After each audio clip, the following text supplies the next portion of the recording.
Jeff. Well, well, well. Oh, thanks, Coquette. All right. Thanks. It's the whole thing. The whole thing is just weird, isn't it? All right.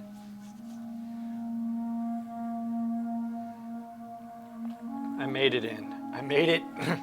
I made it. Yeah. Good. Why do you keep on putting this up? Ready?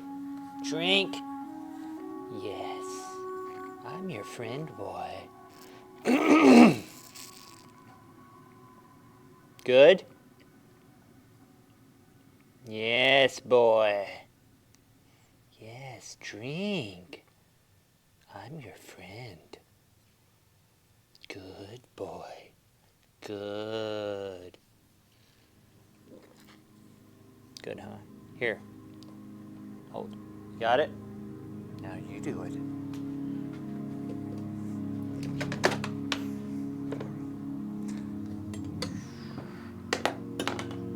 All right.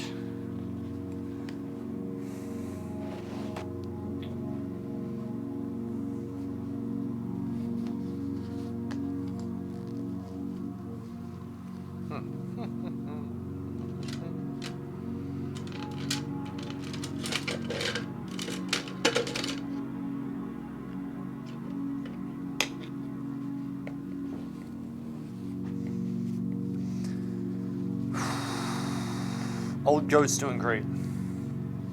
He's doing good. He's doing pretty good.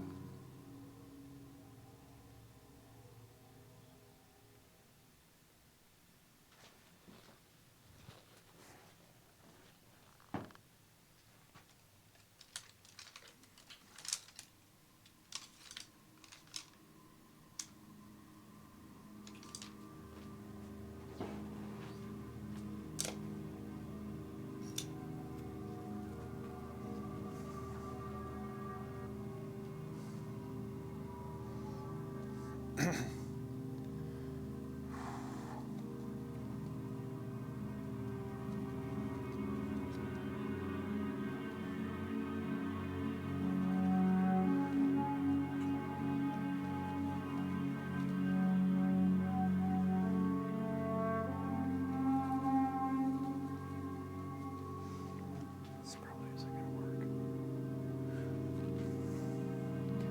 That is the color eventually, but I don't want it like that yet.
don't want to go in with this yet.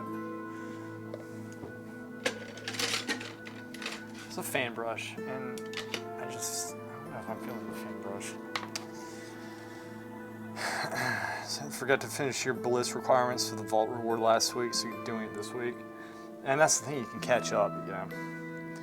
It's annoying when you forget, isn't it? I've done that before.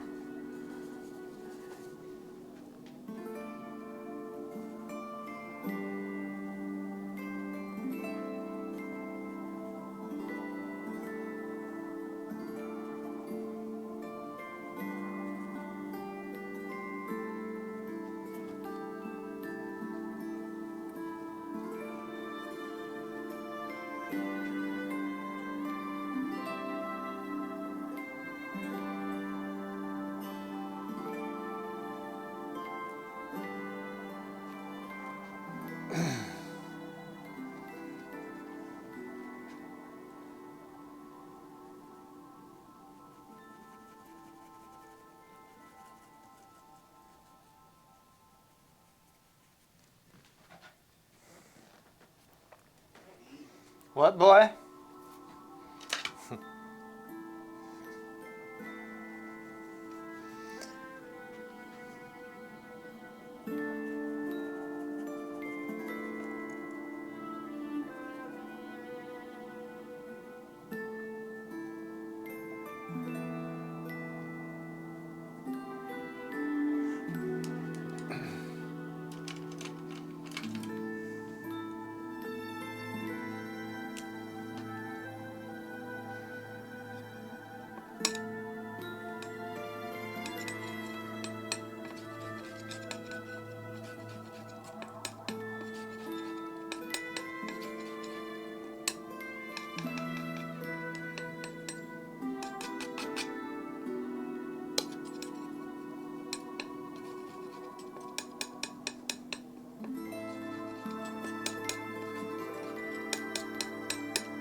Told you, Louis, I have troubles with my eyes. I recently went to the doctor. What's wrong with them, man?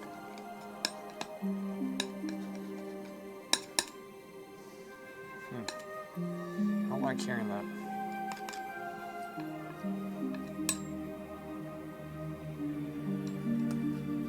Let's back up here.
I don't mean to be a perfectionist, but shouldn't that house be yellow? Torque, what's up, man? Yellow.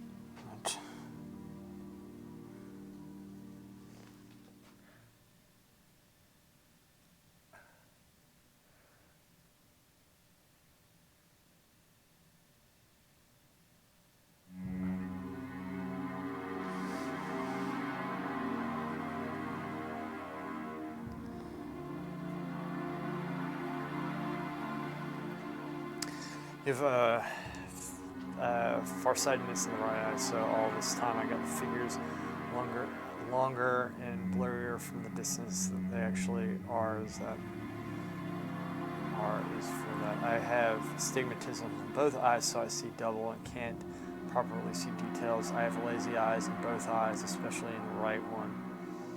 Doctor changed the axis of the glasses, and everything was so much wider and detailed. Wider? Is that, so that's good, right? Dude, that's rough though. I have astigmatisms. That's not fun. But I don't have all those other problems.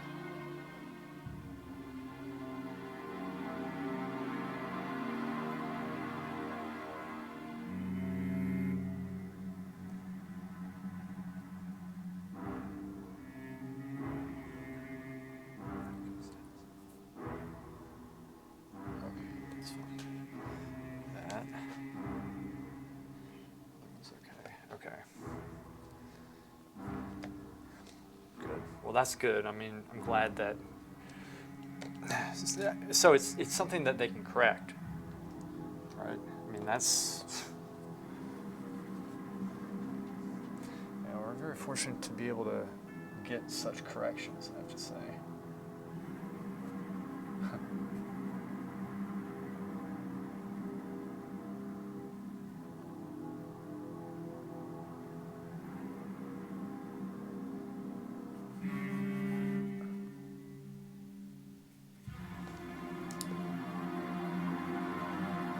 Gotcha. Yeah, that's rough. That is rough.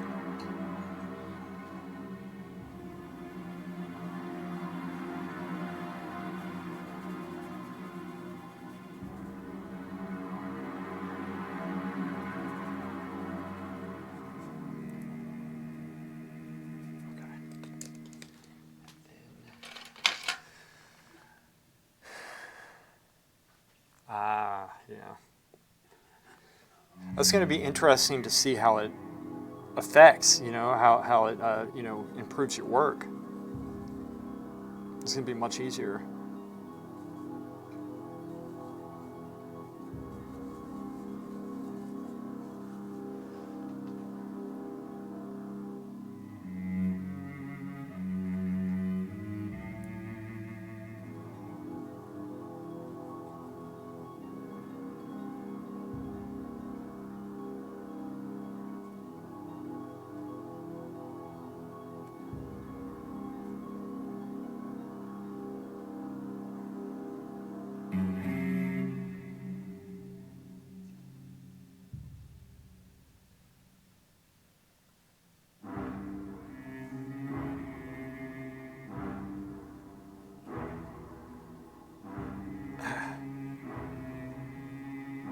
Gurlami 19, what's up?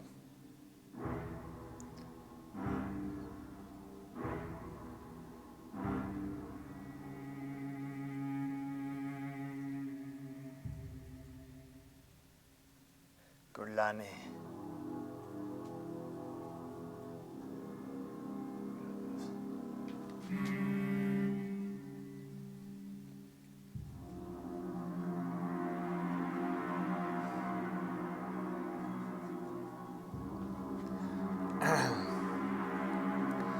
Especially my girlfriend was always telling me that the model is not that slim, and comparing it to her work. Her work, she had a reason. I ended up elongating the figure. Yeah. With more work, Lewis, do it. I like those works, man. It's good seeing them. It's mucho good seeing them, bruh. Bruh.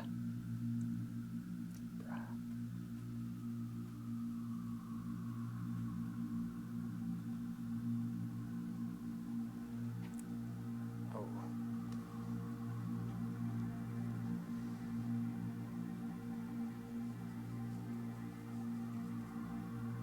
Balls. Bruh. Bruh.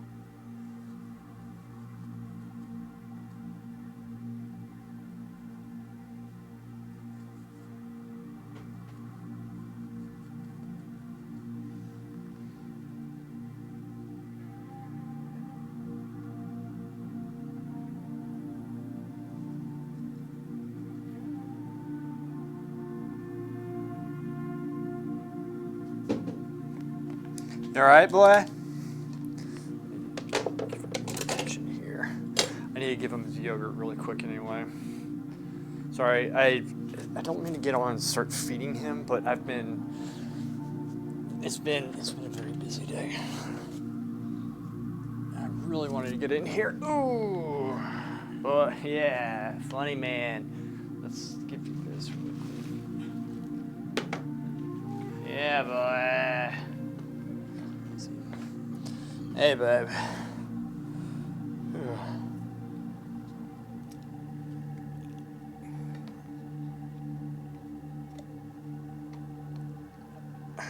Jeff, your work's looking good. And actually, I have a student that I teach here, and I was telling her, she wasn't discouraged or down or anything, but you know,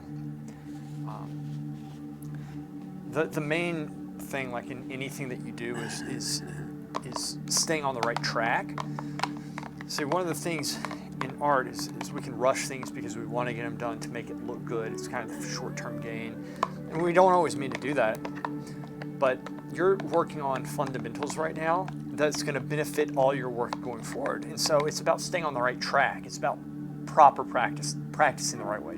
Because you can work 24 hours straight and hurt yourself by doing the wrong things, by developing bad habits. And so that's the whole key, is just staying on track. You guys are doing that, and you know, that's my whole thing. See, where I'm at in my work, specifically right now, I'll tell you where I want to be, but where I'm at. I want to be better than I am. I don't have the time to study to get myself into it right now. I don't have the time to like really go through all the artists that I want to go through and really, you know, get on that high and such. Like when I was training, you know, when I was 19 years old, when I first started doing this stuff, you know, I had all the time in the world. I was going, like, researching all these artists. I knew a bunch of artists and got my head in it and stuff, and I could work all day long. And now it's like, you know, I'm just trying to keep my head above water and juggle a lot of things, but it's about I'm trying not to lose stuff right now. You know what I mean? I'm obviously trying to improve some things in my work, but I can't rush the paintings. That's why some of these paintings, they take longer than usual, and it's because, you know, like, I have so much stuff going on outside, but I'm not gonna like end them or rush through them quickly. Like, some of them don't turn out the way I want, partially because I don't paint them that great, but sometimes too, it's like, it's a commission piece that I have to do and somebody wants it a certain way. We've been through that, so. Good, huh? Yeah. You guys have your exams and stuff. But so, I mean, look, like, Jeff, if I were you, I wouldn't even work, like, I would keep doing what you're doing, but I would do a lot of blocking studies where you're just trying to get the proportion and like keep it at the blackened stage and forcing yourself to see as much as you can in that stage. Because especially with your affliction in the eyes, if you can, like, you're really going to have to work harder than most people to get those proportions. And so just like learning to simplify, get those proportions, like everything set in the beginning, like really push yourself. That's like, if I were you, that's how I would train. Because you have a solid knowledge on artists in general. You have a decent technique. And I mean, definitely for your age, it's absolutely, you're in a really great place. Love to do that, man. Time is consuming, and sometimes I can only get, I'm at 9 and yeah, I hear you. Dan, stop. Here. Why? Oh boy. I think you can go quicker. Good, huh? You like it? Yeah, boy. Ready? Eat. Yes, boy. Eat. Ready?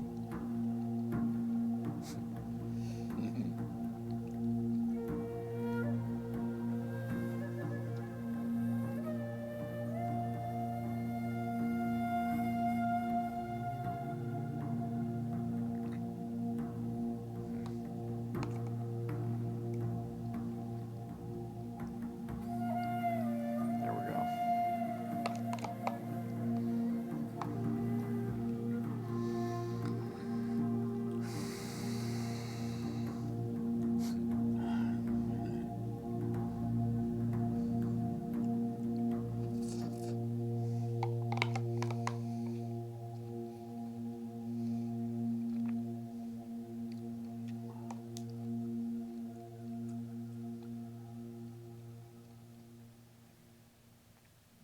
I want to see them. Definitely.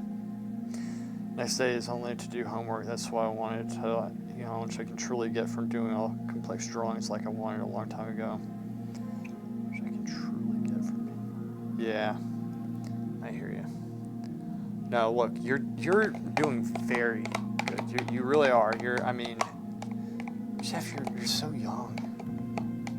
And most people, at least here, I don't know how it is in Peru, but they don't draw like you draw at your age. I don't think I did either. I could draw, but I didn't know any of this stuff. I wasn't familiar. We weren't as connected that back then. I didn't have access to this information, and didn't know what the Florence Academy was. That was, for me. We didn't have all these fancy schools.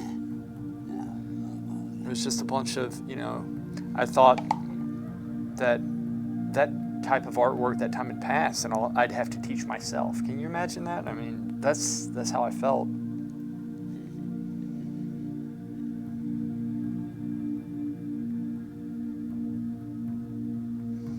It's different.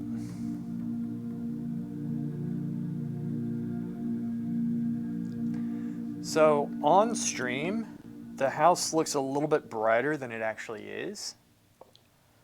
But I did that because I like having it brighter stream. So there's some differences between all this stuff.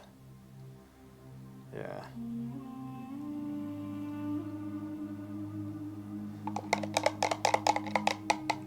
Oh, thanks, man. Yeah, I mean, it's I need a direction with this. I have an idea.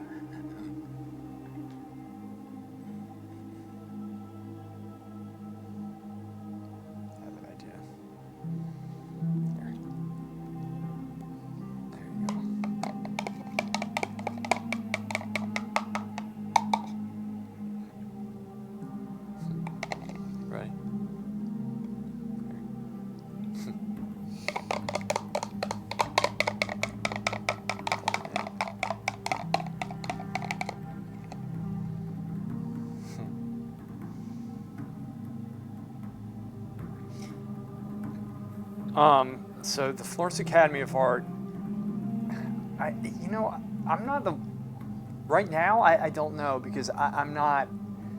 Back in the day, this is 20 years ago when I was there, the Florence Academy was the best school. Angel Academy was after that, then you had the Cecil Academy. And this is in terms of drawing. The Angel Academy, I think, was better in mixtures, like mediums, I think. But their drawings, to me, seemed generalized and overdone. Whereas the Florence Academy, I felt, had better form and structure. And I think it was a better school, I think. Now, has that changed? I don't know. So, because I haven't been there in 20 years. 20 years I haven't been there. I left in 2006. Right? So it's been 18 years, really. But that's a long time.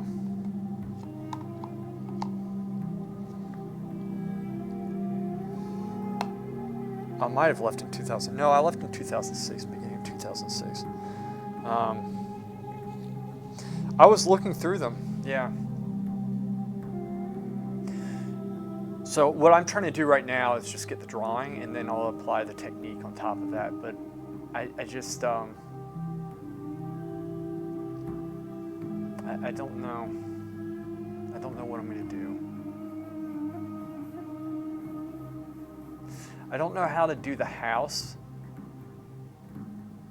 like that. I was looking at Mark Bosch's work.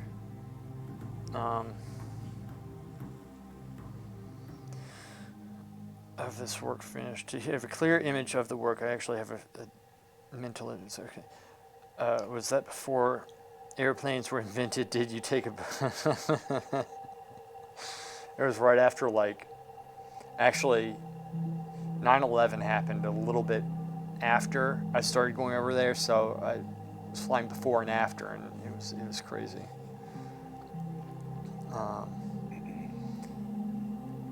Grand Central Academy was invented at the time, or I don't know. I don't know when that came into play.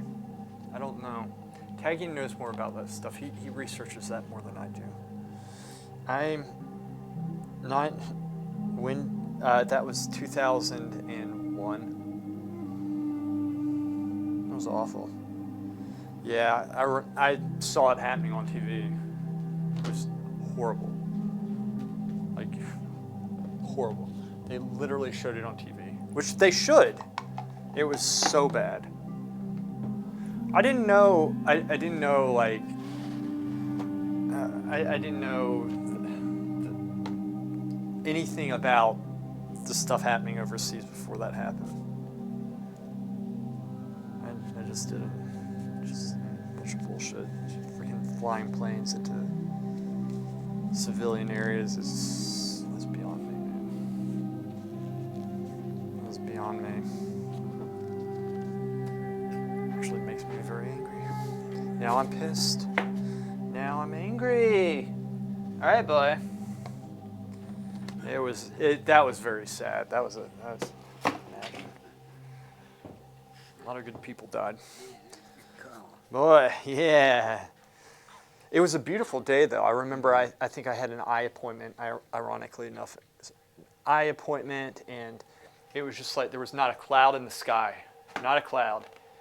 And I'm down North Carolina. This was up in New York City it happened. That's probably, let's see, New York, how many hours north that is? That's probably 7 or 8 hour drive, maybe?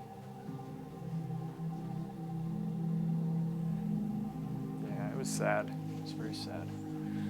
Not much about the Grand Central. I know mostly of the 19th century academies and the 17th century materials.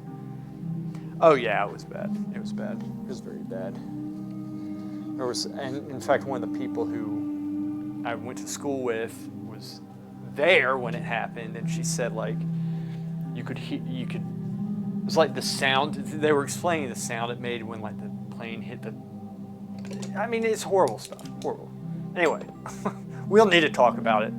I just, it's. There's such thing as evil in the world, and I fight it in arena and lose to it most of the time. Kidding. Okay. Okay, so on my phone, this painting is more saturated than it looks. Just a heads up. Okay, Jeff. Oh, really? That sucks. Bliss was a good time the last night. 2 Twin Peaks in a row. Loved it. I know. I wish like they would delete that Azurite map. Okay, let's be smart. Just be smart. Be smart.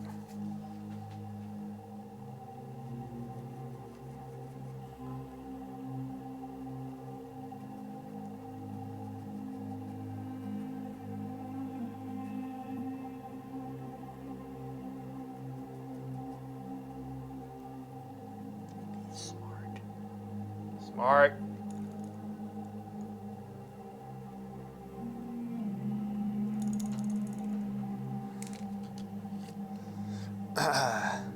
Deepwind Gorge.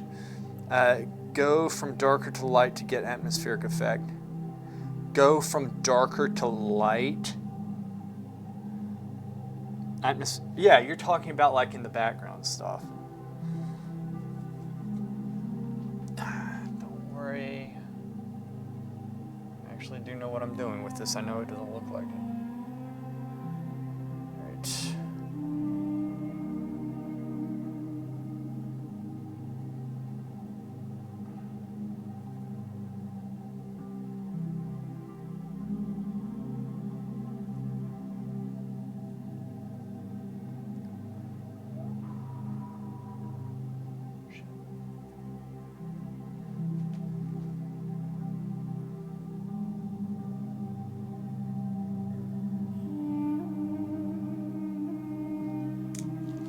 This up.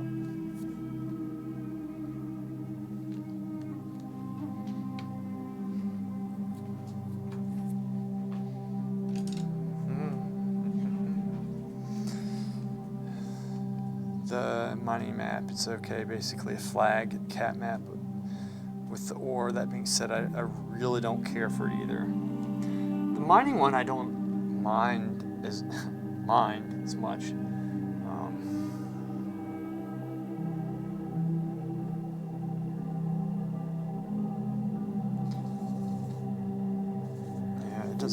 It's not as bad. Oh, shit.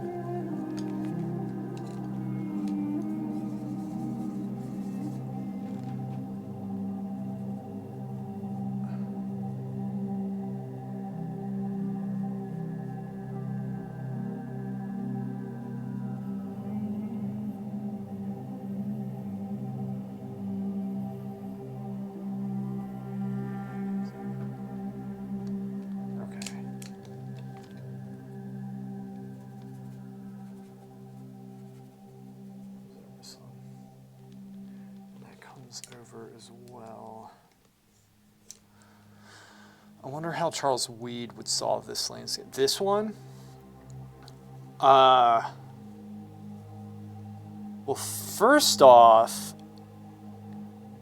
yeah, I know. I mean, it's not. We're not in a bad position here, Jeff. You know that, right? Like, this is a good position to be in right here. It's not like this is just a block in.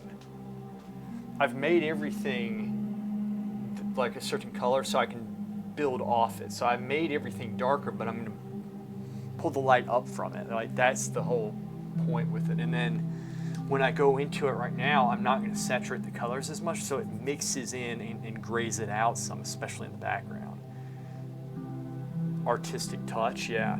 So that to me is going to come like later. Right now, I'm just trying to solve the drawing problems. But yeah, I'd be interested to see some of that stuff too. I mean, it's more.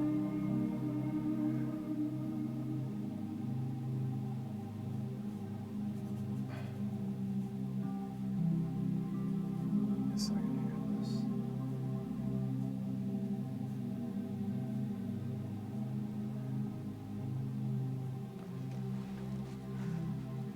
That piece was coming this way. That's the bush, and then this piece was kind of underneath the window. That's why it looks that way. Okay, cool. It's good, but I mean the artistic stuff. How can you continue? I'm just thinking in the future of the painting because you have the drawing mostly solved at this point.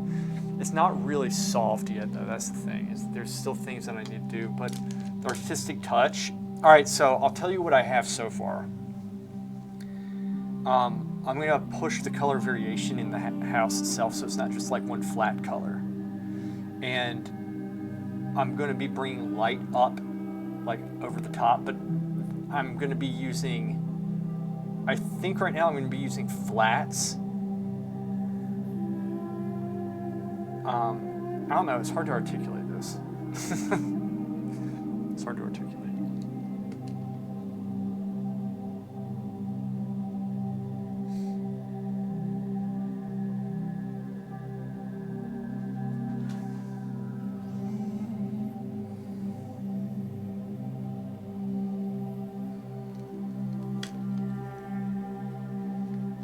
It's hard to articulate this one.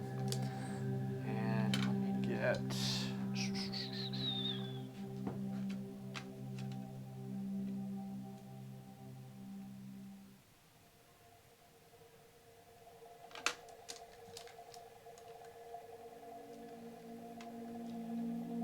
this. That's what I wanted. Okay.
This.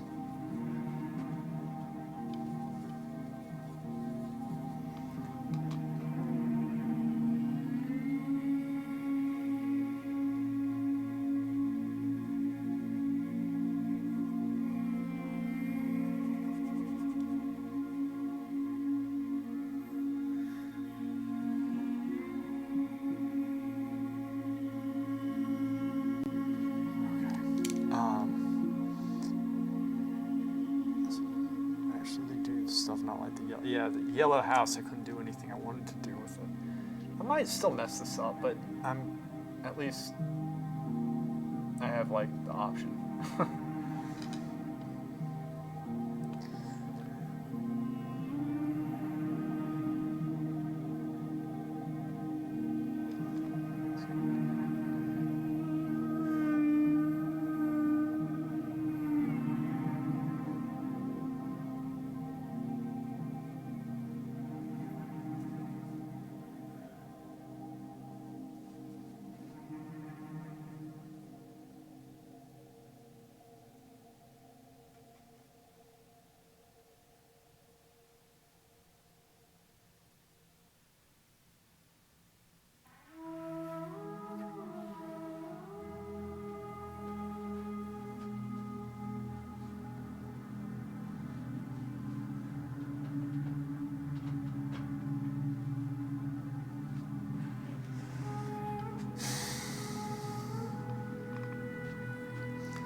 So I managed to go do black oil. Do you know the Meriget medium? Have you heard of that before?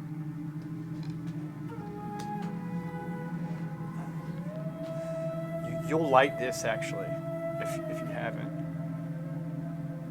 Because you have black oil, right?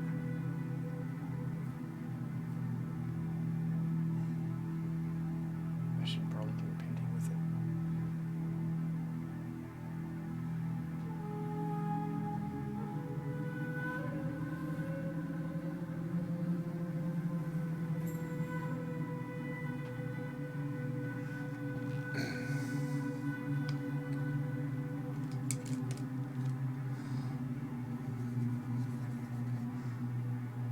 So I'm going to give you a medium if you haven't heard. Do you know what the Meriget is?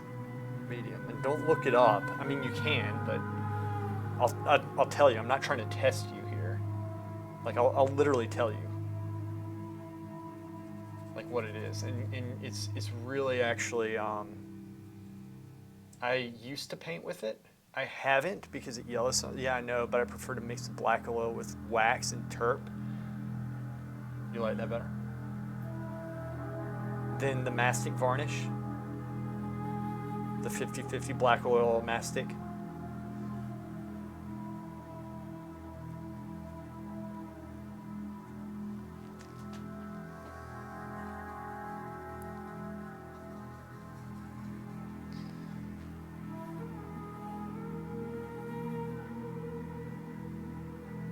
I'll have to try the wax and turpentine. That sounds pretty good.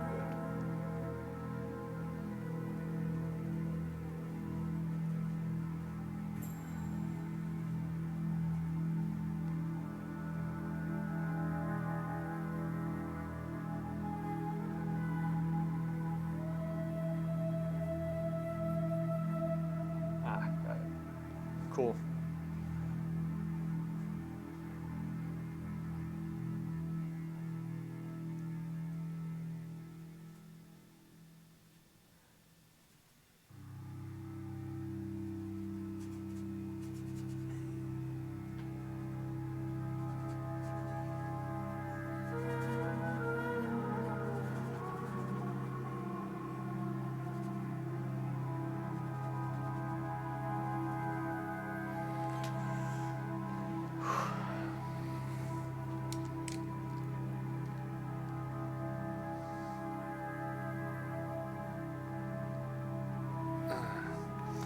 You add too much binders, the paint tends to crack, yeah.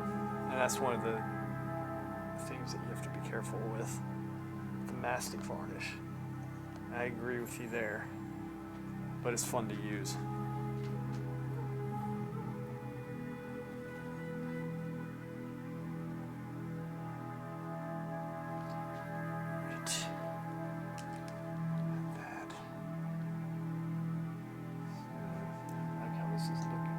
See, the problem is that I did the drawing in the wrong position because I went off the wrong photograph, which is one of the dumbest things that I've ever done. But they're very similar, the two of them. But I messed up, and I did a lot of drawing in the wrong position. So I'm actually going to correct a lot of it right now. It's okay. I hate wasting my time.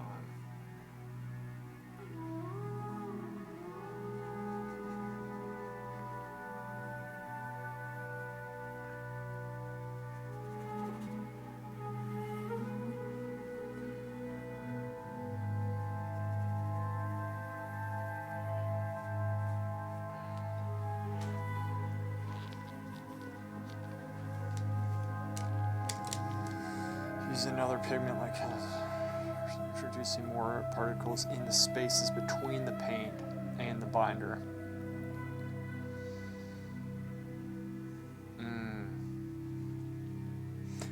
So too much binders. Okay. The calcium carbonate. So the carbonate, that calcium carbonate is kind of introducing more particles in the spaces between the paint and binder do it before you advance. It's not a waste of time if you do it earlier. It kind of, thank you SM. Does it kind of seal it? Like, is that what it does? And you use it in the beginning before you go through with the binders. The calcium carbonate.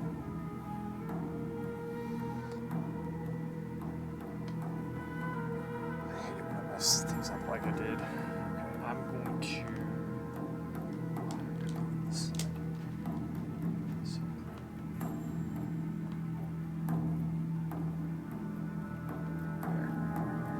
this fix.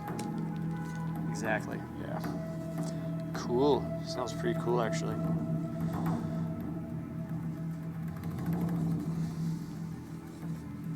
Sounds cool. Cool.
Process dry in 5 hours or less, but like very thick ones. Calcium carbonate is a tube of white, just that it has so low tinting strength that when mixed, it only changes the consistency of the painting, but not the color. Gotcha. I mean, is it good for longevity of the work? Type to type. Gotcha. Yeah, I wondered. I was like, what if I'm missing a term or something? Because a lot of this stuff, and this is what I'm talking about, I think the Angel Academy, I could be mistaken with this. I think they taught this stuff at the Angel Academy. At Florence Academy, we more came across it ourselves. So it's a little bit different.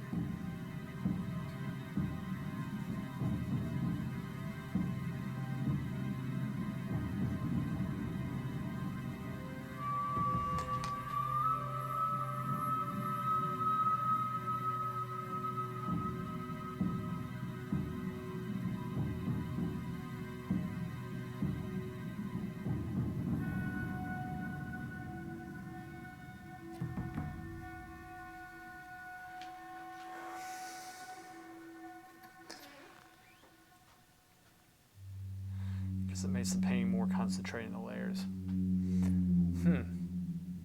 Calcium carbonate, huh?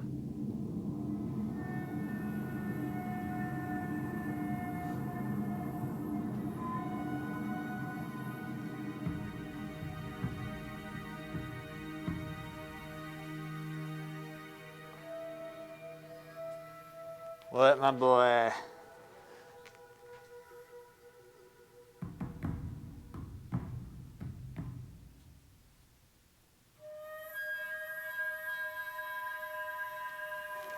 Baby. It's even better for a longevity. You have to think of oil painting like a wall of bricks where the longest and best are at the bottom to support whatever you paint over it. Would be dirt or sand. That makes sense. That makes sense to me. It does make sense.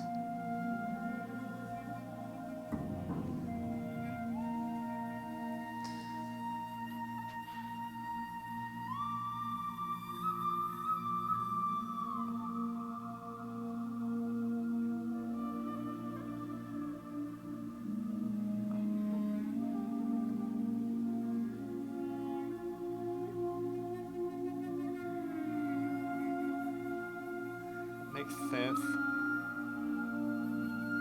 or fa senso, as the Italians say. Fa senso.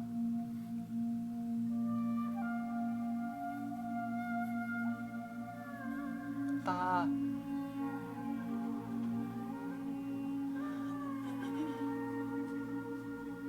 Underlayer. Bitches, underlayer. That's what we're doing. Underlayer. Making it turn.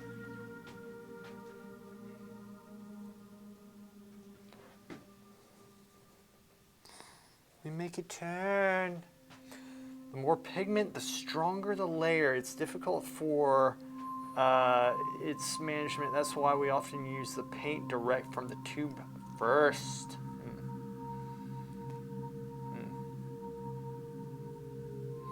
Underwear, noted. DHC, what's up? Underwear.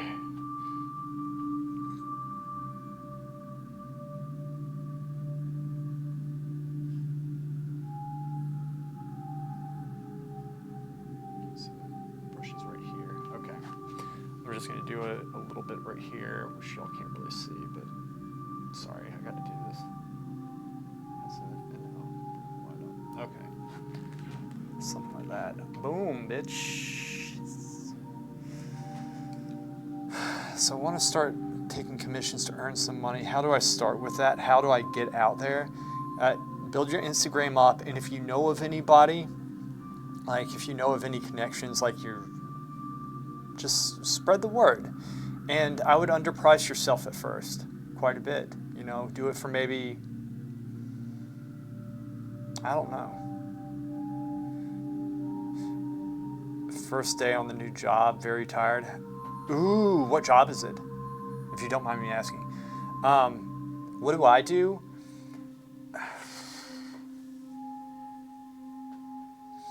I rely on a lot of my friends to spread the word, is what I do. But I'm not the right person to ask. I wish I was, because my, my head's, I know it doesn't seem this way, my head's not in art right now. I'm trying, I am trying, I want it to be, I'm really trying, but it's like the last thing on my mind. And it should, like, this is my livelihood. I know. Many have tried. How do I get out of you here? That's pretty funny. Out of here. $1 square, the square inch. Meet rich people. Yeah, you do. You have to. Okay, so my dad was a doctor, and he would spread the word at the hospital. And so I would get a commission or two from there every once in a while. And once you get a commission, then you can put it up and you have something to show people and carry it around on your phone or whatever, but like digitize them, and really you have to make them look good. Which I do make them look like they do in reality. I don't like putting a picture out that's better than my work. I don't like that because I feel cheap doing it. Some IT job. But yeah, I mean, I wish that I was more helpful with this, but I just, I don't know.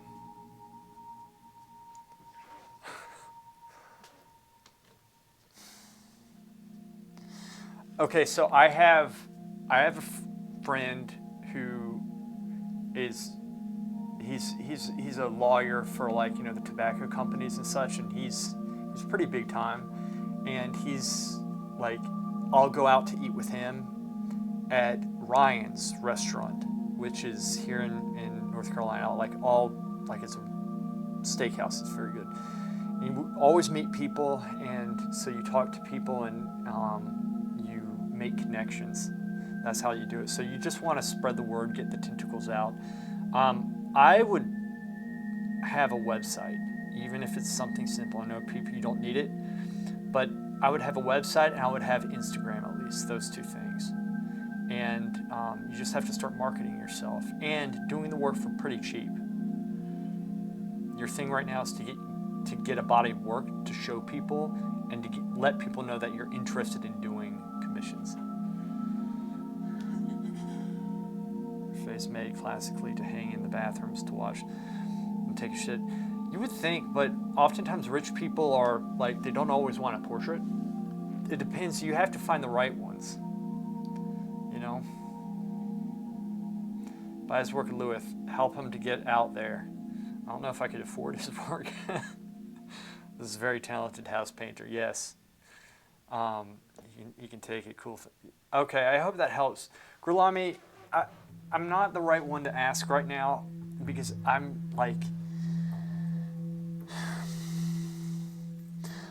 like I said, I don't have, right now this is secondary to the things that I have to do in my life. It's not always going to be this way, but it's just, I'm kind of, it's a little rough right now.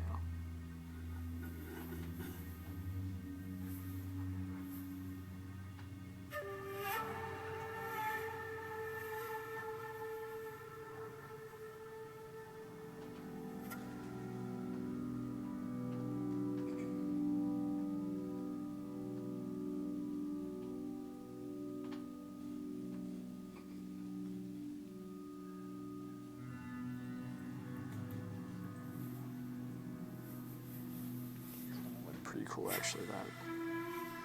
I probably shouldn't be putting this in. I just want to see how this is. Some really nice pieces around here.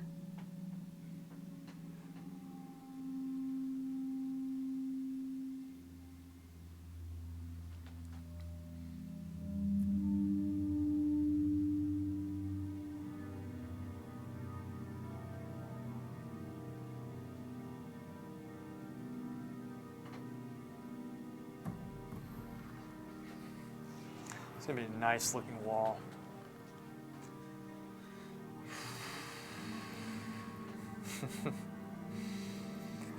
Louis can see his head right now as a frostbolt from Iceland. You're not supposed to. Wrong! You're not. I moved. Wow. Everybody's talking about Warcraft 1 second. That was Xerx. Let me see. He's in. Move WoW over to that portable SSD. Hey Siri, text message Xerxes Bill Rose. What would you like to say to Xerxes Bill Rose? Can you tell a difference? Question mark. And I am streaming right now if you want to hop in, period. It said, done. Good.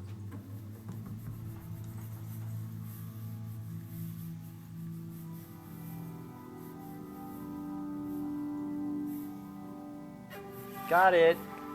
Missed the beating the shit out of you. I miss how. I know. Well, she was in like an SPM Discord yesterday or something, like, which is our other group. She said something negative about me. So she's still around. I mean, she's okay. She's you know, she's still pulling her shit.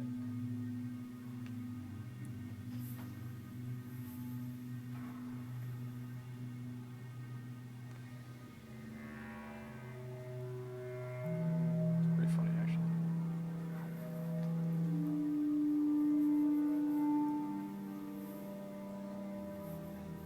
My boy, what you doing, my boy? You doing okay, boy? Here, boy. Drink the shit, boy. Hey, bud. Here, come here. Drink this, boy. Drink. Good? I think you like it.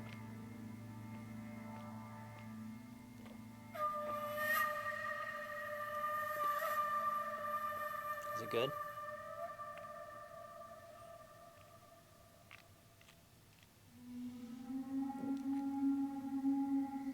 Doing good. Here, you hold it.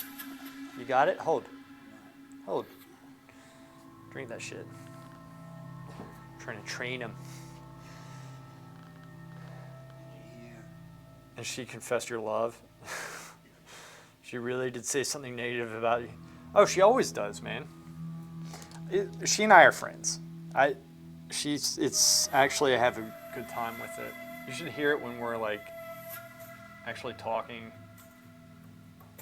Always getting roasted by her.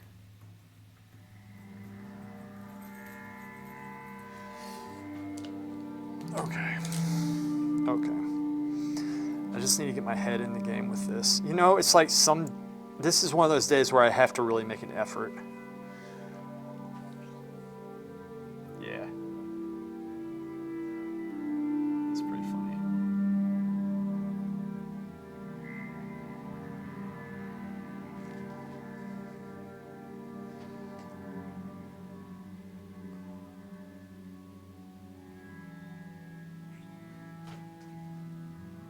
Got it?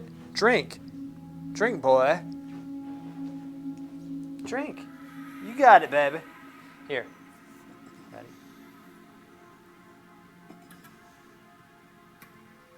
Yes.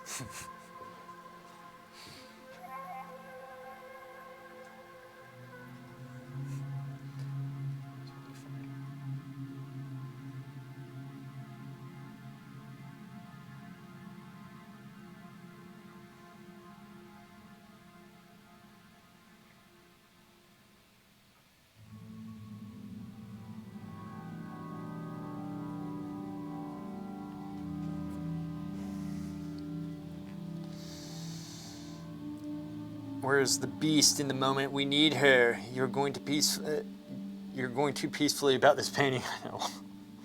Yeah, painting's not hard enough. Is it? Where is she? Where's the beast? Where's the creature?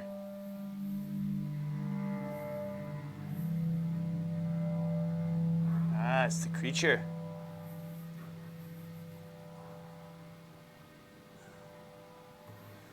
Take some of this.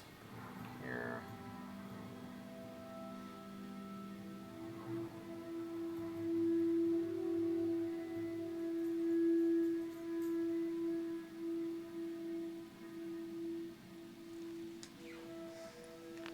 Oh, it doesn't look right.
Torque, are you there, man?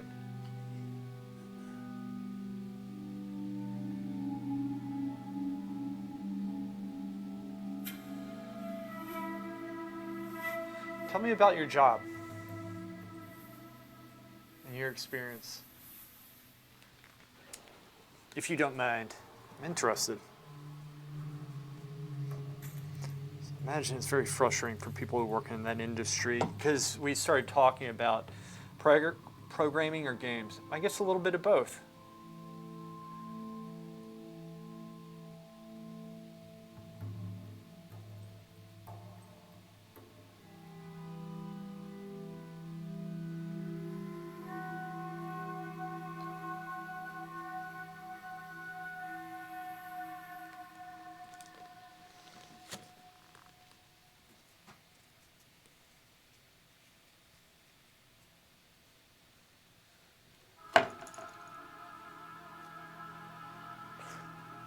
position this.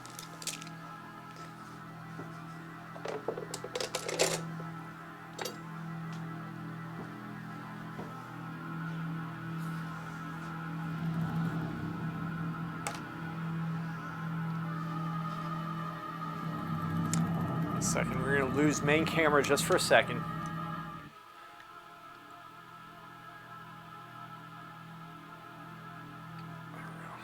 Right there. Refocus it on the area that I'm working on. Right there. Y'all can actually see what's happening. There we go. I should be coming back. Well, every company is run by a 12-year-old masquerading as an adult. They can't design or create games in any way, but they have rich friends. That makes sense. Isn't that true? So, like, you know, because when you're young, you think, like, grown-ups are grown-ups, and they're not. They are not. It's like, there are people whose bodies have aged, but they're so incredibly immature.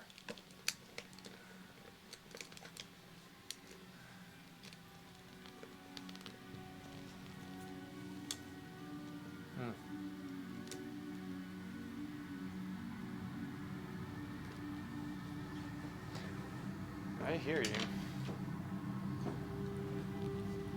Grasava. You can't make me be. But see, now, there's the good type where it's good to be childlike. It is. That's a good thing. But then there's the immaturity level and just like people who are just stupid as shit.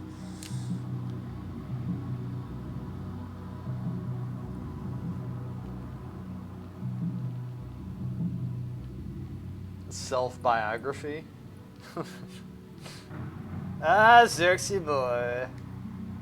Another house. Your favorite, man. This is the stuff you like. Programming games is a ton of fun.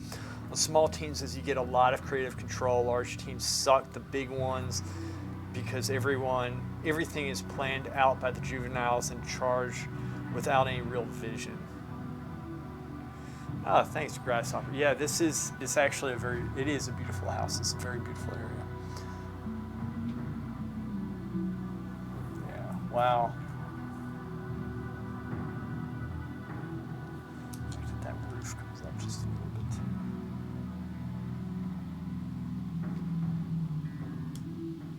Bring that roof up some. Yeah, I mean, that makes sense. It makes sense. It does make sense.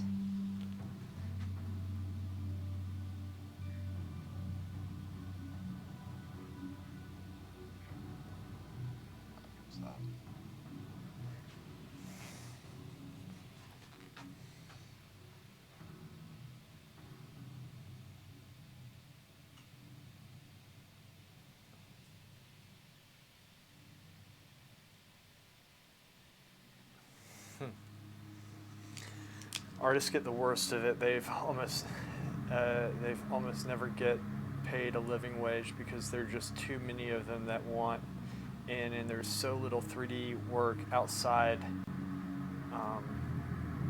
of games. 12 to 15-hour days for juniors at large companies, and there are so many talented 3D artists. It's insane. Counting animators too, the running joke is animators want to be regarded as artists, but they tend to get segregated away from everybody. That's a shame. That really is a shame. I wonder, like, how AI is going to play into that too. It's probably going to make it much harder.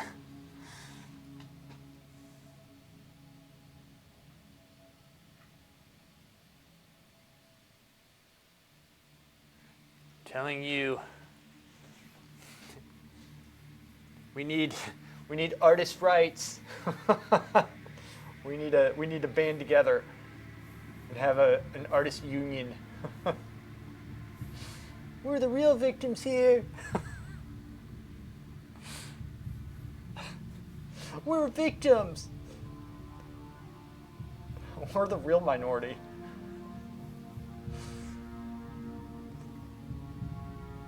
Walking around with a chip on my shoulder.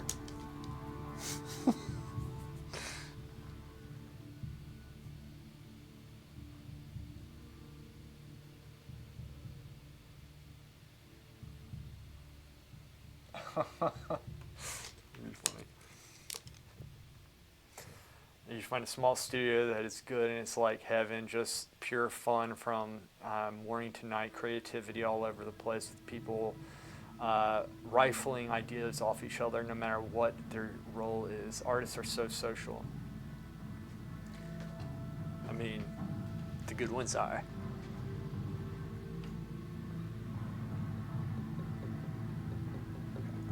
That looks horrible. Horrible.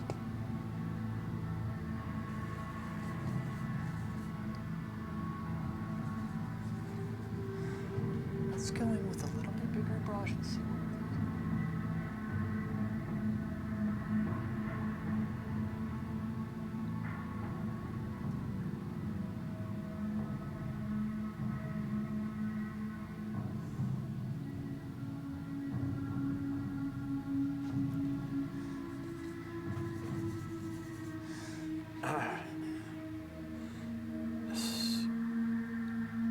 with upside for artists is it takes a lot of them to make a game.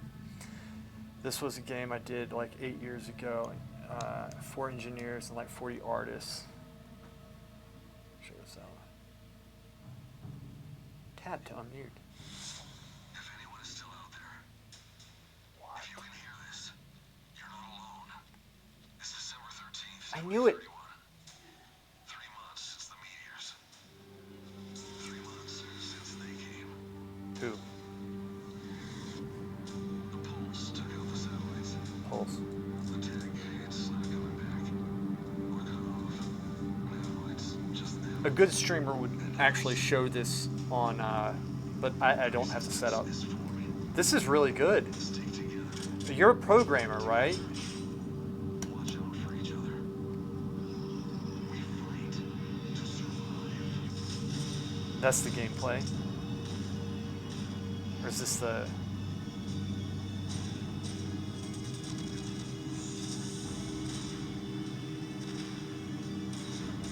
This reminds me of my last camping trip.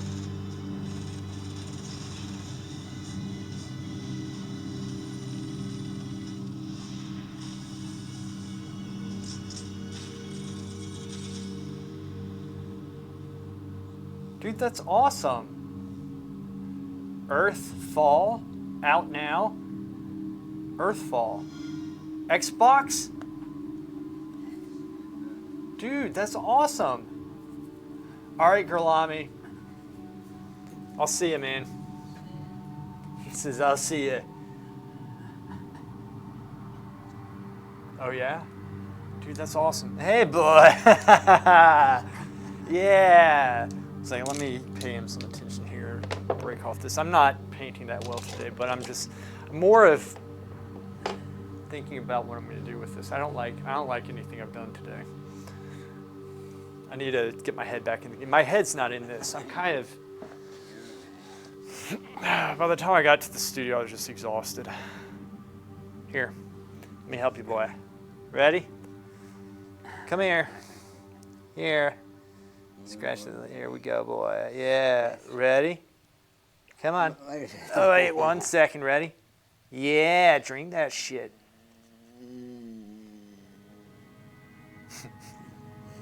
That's funny. Oh, man. So you do the programming and such. Are you an artist as well?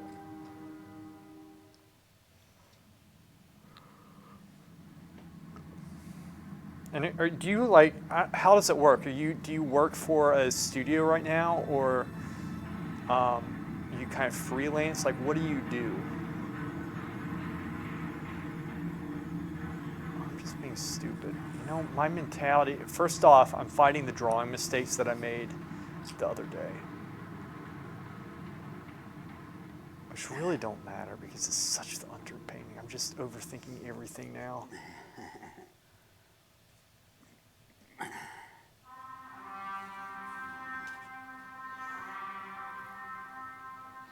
Currently, I work for a mobile studio. I've done freelance work before, but it's not my thing. When you say a mobile studio, is that like a mobile phone studio? Or a mobile studio like you travel around? No, it's like church. What, boy? Hey, boy. Boy. Hey, boy. Man. Hey, man. Oh, Man. man. What are you doing? Dad, what are you doing? Playing. Playing? Is that good? You like that I shit? think Yeah? Wait, here. I'll get it for you. Here, babe. It's funny. Makes mobile games, okay. Keep drinking.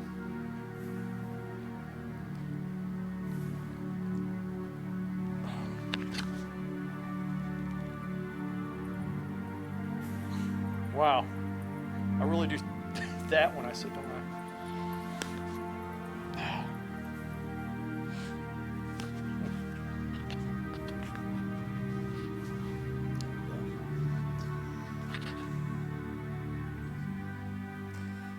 So I can say I've programmed and released games for iPhone, Android.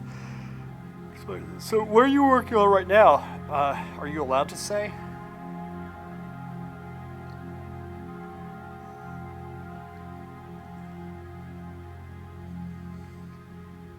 Yeah.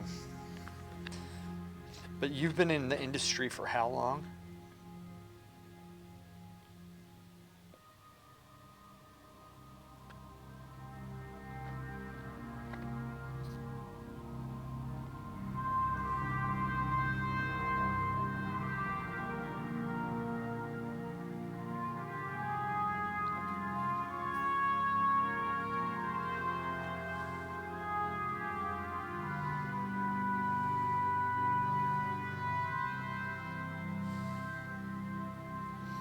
Pretty much nobody in games is ever allowed to say what they are working on, but I'm more of a server engineer nowadays. So when you submit a score or something, I build a server to validate the score, track cheaters, hold accounts in the DB,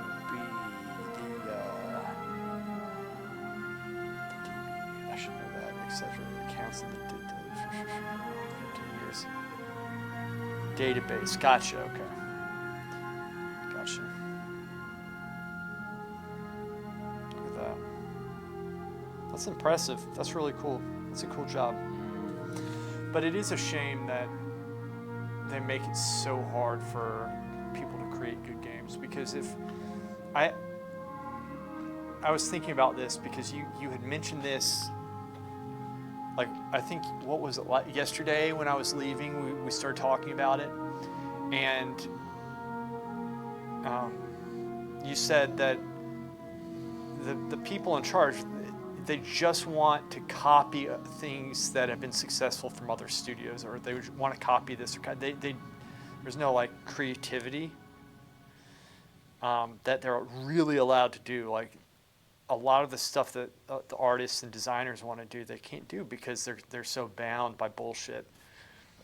That has to be frustrating. And so that's the thing is like, when you're creating something, there's a chance that you could fail. And anything successful and anything innovative, there's a chance it could fail. But like, the trade-off is that it could be wildly successful in something totally new, which is what people really want. They play a game, they like, and they think they can improve it with their own ideas, which end up being far less creative than they seem to think. Yeah. Because like, for years, it's like, you know, we talk about Warcraft a lot. They do the stupidest stuff, and they get mountains of feedback they don't do anything with. And it's like, there have to be, like I always said, well, they must have too many people working there to get anything done. It's like, it's kind of like The Office, where that one guy has 8 different bosses, you know, and nothing gets done. It's just overly bloated and such. But I'm sure too there's a lot of good people working there that that are very as frustrated as we get with this stuff, you know. I mean, it's things like one of the things that blows my mind. It's like you have this great game. Like PvP is fun. The gameplay is great. I think it's the best gameplay of any game that I've played. Like, that's what they excel in, for PvP especially. But then they blow it in things like gearing. Like in Shadowlands, you had to good. In Shadowlands, you had to get a certain rating to get the gear, and that created a wall for people who, like, at 1600 you couldn't get to 1600 because it's like better players were guarding 1600 with better gear, and you're not going to beat a better player with better gear. And so then gladiators were carrying people, so you had glads dipping down, which made it even harder. And this is something they could have fixed literally in an afternoon. They could have just gone through and put the gear into place that we have now. We asked for it. Everybody was asking for it the whole time. And they took 2 years to do this. 2 years. How hard is that?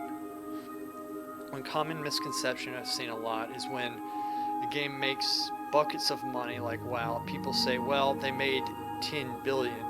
They can afford to make it right. But the reality is your development team size doesn't grow very much no matter the profit. Every time you add to the size of your team, you will eat a little bit of your team's agility away because you have more people to sync with. Then you need to add more managers to deal with organizing the more work. That makes sense. That makes sense. You know? And it's like, so say you have a solid idea and it's like very innovative and you want to do it. But then there's that one guy on the team who's like, well, no, we can't do this. And then you have, and tell me what you think about this. I am genuinely curious about this. All right, so like their PR department and like all the woke stuff that they're starting to put into WoW, how does that affect the game? Like, how do you think that's affecting Warcraft and like their story and how they're designing the game now? And like, have you experienced that stuff in your line of work? I'm interviewing you now. Because I always see that as something extremely corrosive to creativity. And I feel like they have these PR people who say, yes, you do this, and like, so we can get the advertisers and they'll approve, but like, it kills the game.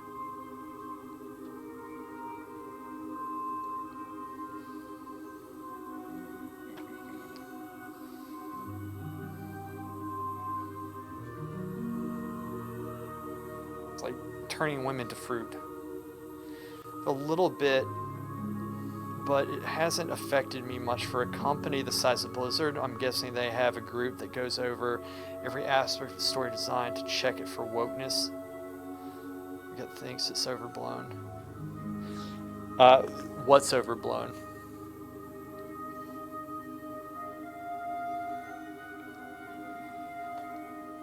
Oh boy.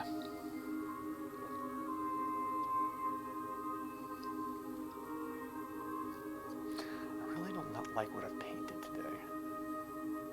My head's just not there. It's like I expended my painting energy yesterday. This should not be the case. I feel like I'm forcing myself to work on this right now. The time it'll take to verify and deal with making sure everything is woke. So you think that's happening? Like, I think it's happening at Blizzard. Don't you?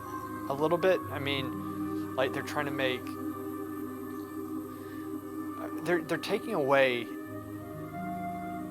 Like the gritty, like the hardcore masculine feel that it used to have. That game, it was badass. Like you would go and just like kill things, bring back a head of somebody. More than anything, I think it may hurt morale a little. I do have an artist friend that works at Blizzard, and it sounds like there is a little bit of divide between traditional gamers and woke gamers. They don't really get along, and each side secretly dislikes the other. No shit, they do. That's what I'm saying. Like, because they want to push this like agenda on people that the gamers are trying to get away from. Like, I try to get away from this stuff. When I play a game, I don't want to be preached to, and these woke idiots just want to preach and push their bullshit down our throats, and that's not what made WoW successful. I mean, if they want to do that stuff, they can do that stuff, but I mean, I wouldn't turn a game into their own, like, my buddy tends to retreat and take a paycheck when he feels like their will is being imposed on him. Right or wrong, it seems to be the case at hand. Yeah. I know. I really...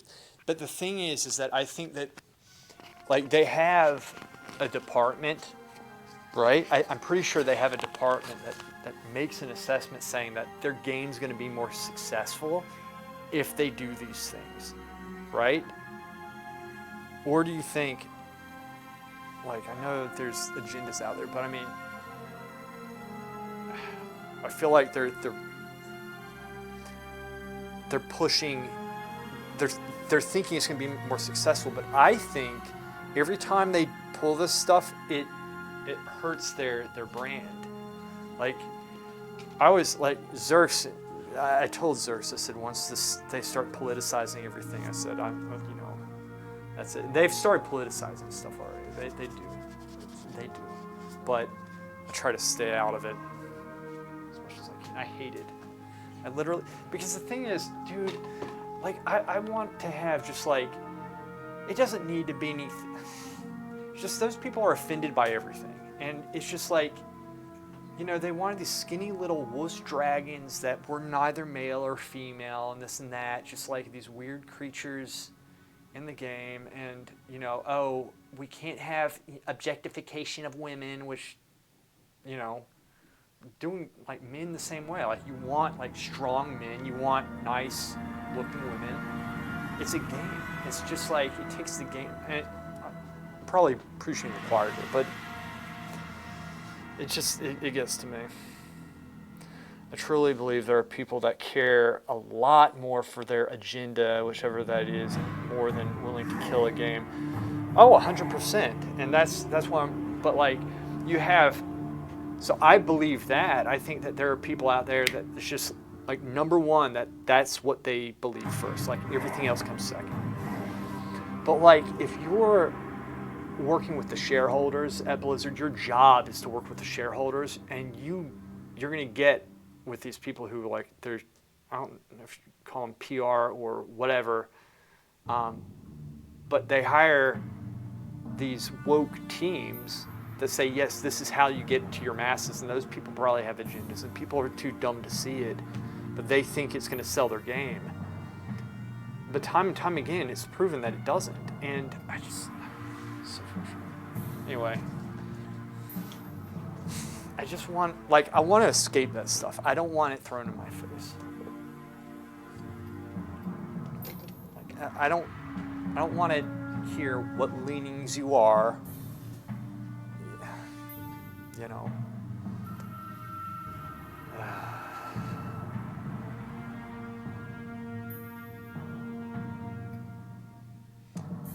Okay.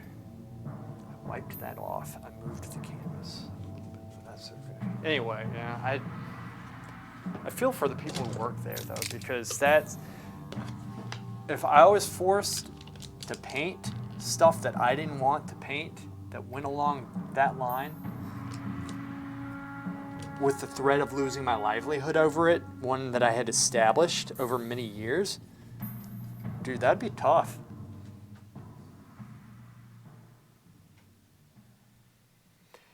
Well, is there any fight against it, I guess? And I'm not, like, saying that, like, blaming the people, because I get it. Trust me, I get it. Because the people who push that stuff are the most You know, they talk about tolerance. They're the most intolerant people. 0? That's not good. Well, fixing the drawing. That sucks. That sucks. I don't like hearing it.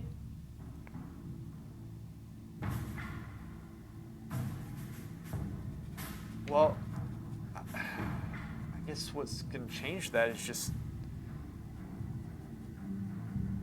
maybe player feedback. I don't know, man.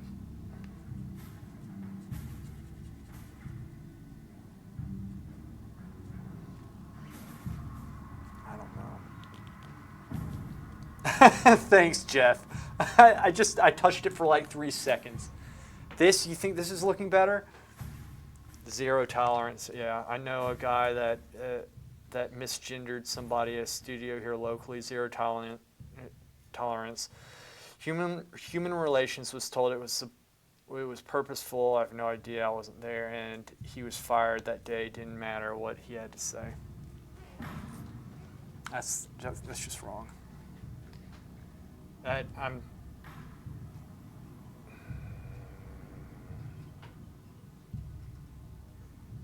No, you can say whatever you want to say, Jeff. I'll take compliments with this. I could use compliments right now. It's all good, man. Jeff, you know how it's like, this is one of those days, like yesterday I painted quite a bit. And I was like, okay, I know exactly what I'm going to do. Today,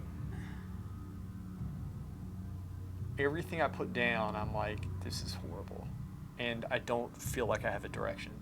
That's today, but that's okay. I'm gonna do my best to try to continue with this. It's okay, and it's actually, beats sitting at home licking the cat's butt, as Wayne World would say. Wayne's World.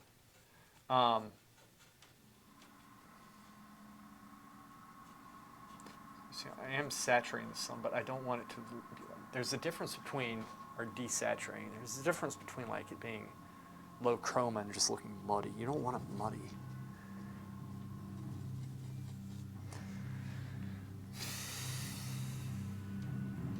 Some of those misgendering will get you fired because it's perceptions, but not to make friends with people at your... Yeah, I know. That's like...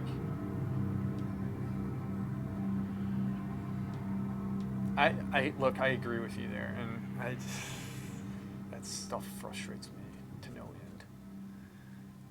It's mislabel a gender because somebody wants to be just, come on.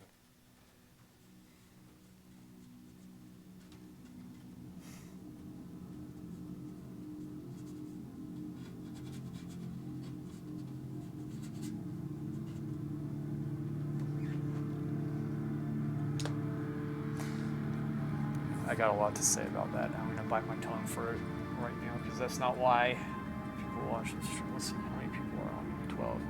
Yeah, so I don't want to get too much into it. But yeah, I think the bottom line with me is I just want them to... Is it too much to ask, like, in a game? And it is too much to ask, that they just be creative, that they just make a good game. I don't care.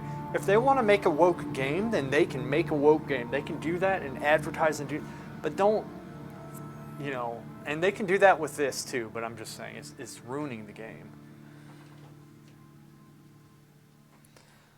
There's been some truly shitty assholes in games over the years that were pretty vile humans. I expect it'll level out eventually. Yeah. It's kind of like the pendulum, you mean? I can see that. I'm actually a pretty optimistic person overall. Good. And I do believe that it's like, things get bad and then it's kind of like they get so ridiculous because, this is ridiculous. It really is ridiculous, this stuff. And, again, I don't know why they're listening to these people. I just want them to make a good game. That's it. I don't want a loggy to be preached to. I just want to get on and teabag somebody. Is that too much to ask? I'm just working in one area right now because I don't trust myself to work the whole painting up. I'm using this as an experiment. Okay, I'm experimenting. Experiment. I have a limited perspective. I'm a muscular white guy. I can't really empathize with women and transgenders. I haven't had their struggle. And that's the thing. It's like, I'm not going to play the victim, but when I've been told before, it's like that my opinion doesn't matter because I'm white and I'm Christian. And so if you're not going to take, like, it shouldn't matter where the information's coming from. You should be able to listen and to rationalize, reason something out, listen to it, and like, you can prove me wrong. But people like that, they don't want to listen to the conversation or have a conversation, even though they say that. Instead, they totally they label you something under the guise that you're like racist or whatever. And it's bullshit that I don't have patience for anymore. And like, it's weird. So have to experience it to understand it though. But let's stop being crybaby victims too. What, us? I don't think we're being crybaby victims, are we? Maybe. Maybe I am. I honestly am a little bit. My attention's what? No, everyone else. Oh yeah. Oh yeah. I see what you're saying. Yeah. And I'm not trying to sound bitter here. I assure you, this is coming from a good place. Like, I don't like hearing people working in environments treat them that way, and it's bullshit, and it's hurting the games too. And they just want to make good games. Like, if they're getting fired, oftentimes these people are probably like, if they're getting fired for that stuff, that means they're not getting fired necessarily for being like poor at their job. And if they're hiring people based off of these other like criteria, that doesn't bode well for the game or for the player base. Like, you need to be hiring off,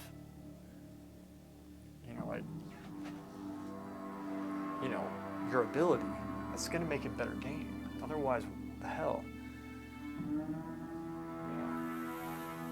Life's hard, get a helmet. Or believe she said, life's tough. Yeah, I agree. And so that's another thing. So, like, do you remember it's simple, sticks and stones will break my bones, but words will never hurt me. Like, that was taught when, like, 3-4 years old. We always used to hear that. Now it's like, if somebody disagrees with you or if somebody offends you, then that person who's offended is entitled to have the other person silenced and put away or whatever. And that's the mentality, and that's bullshit. Like, oh.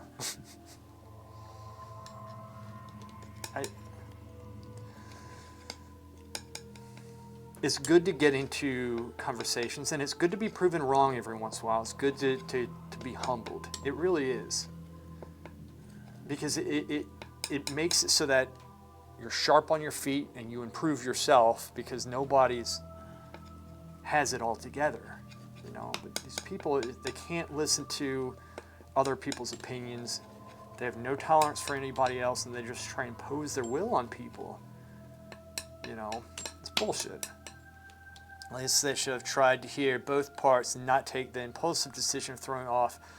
But see, that's the thing. It's all impulsive. That's all they do, man. And they don't even think about what they're doing. They don't even think about it, a lot of the people. And look, if they want to believe what they want to believe, okay, good. But if you're going to try to force that on other people, you should not expect them just to sit down and take it. Like, you can't always expect people to believe everything you believe. I don't, and I don't go into a room, you know, saying A, B, C, D about it. And if I do, then I'm not going to be surprised. I'm not going to act surprised when somebody argues. And I'm not going to be a little bitch and not be able to have that conversation if I'm the one who brought it up. Fired up right now. Why? Because I can't figure this out. I can figure this out. This isn't that bad. It's actually a fun conversation. I think the real problem at Blizzard is purely at the feet of the management. They're middle heavy, and those people aren't gamers. They just watch the bottom line, really. I'm hoping this new CEO rocks. I think she's made some great moves so far, but it's looking good. Oh, thanks, man. Thanks, Jeff. Every once in a while, Jeff. It's looking good. Thanks. I appreciate that. Yeah, didn't she work at like SPN or something? Or SPN, ESPN, SPN, ESPN? I don't know why I said SPN. It doesn't even mean anything to me.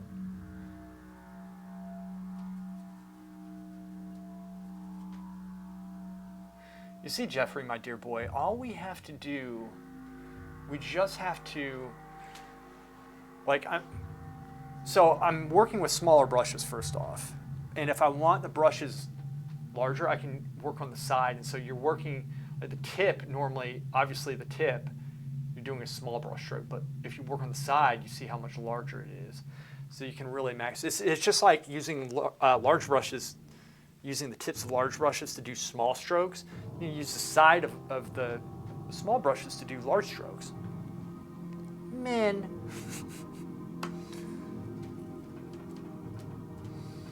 Kotick was just glad he's gone. I think a lot of people are. That guy was insane in a bad way.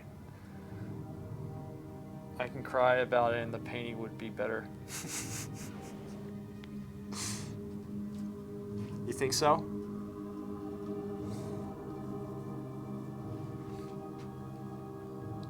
Let's put a little bit more blue. Okay, so do you see any Carolina blue in here? No. You don't. Why? I do not endorse freaking aqua skies in paintings. No aqua skies. No fruit and beer. As the late and great Bert once said. Bert Reynolds. You see how if we put a little bit of sky in the background, it gives a little bit of depth to it. Genius. That's my boy. Twerk, I appreciate your insight with this, and I do tend to agree with you with this stuff. I just want to have a good game to play. I really do. I really love it when they listen to their player base. They do common sense things. Just like I'm saying, it's like there are things that they can do. The game's already great. There are things that they can do that an intern could do sitting on the toilet taking a shit. And he's just like, all right, I'm just going to change this. An example was take the rating requirement out of the PvP gear in Shadowlands. They took 2 years to do that. And then they said, oh, we're going to create a community council because we need your feedback. They had YouTube, Twitch, their own forums, right? Reddit. Mountains of feedback that they all ignored, and they started that stupid community council thing, kind of like a PR bullshit. That's the stuff that pisses me off. I feel for them, like the designers there that work there, but I mean, it's just like, whoever's in charge of that should be fired, in my opinion. You asked about AI, as an engineer, I love it. As an artist, I'd be fucking terrified. They have 3D model generators now that are pretty solid. Then you have companies like Miximo that will rig and animate your models for you using AI. I firmly believe that could. An entire arted up game that would be totally passable art-wise without an artist. Yeah, it's scary stuff. So, yeah, it's gonna be something, because here's the thing. Like, it's the progression of the industry, right? And it's going to happen at some point. It's gonna happen. It's gonna happen. Right now, AI can replace a certain level here. You need the artist probably there right here. Soon AI will be there, and you know, what are you gonna do? Yeah, right. I guess even you could say, like, paintings. You have they could probably have, you know, I think they can replicate brushstrokes kind of already. Maybe I don't know, but we'll get to that point where they can just like fart out a nice painting and this and that. I don't know. We'll see. I will always beat AI, however, because I am a genius mastermind.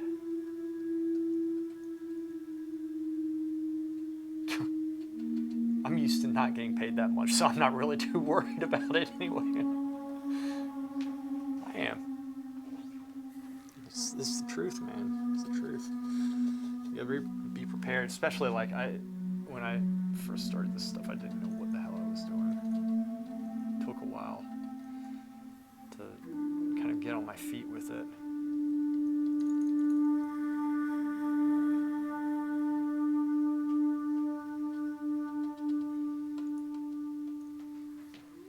That's okay. Let's tie this in.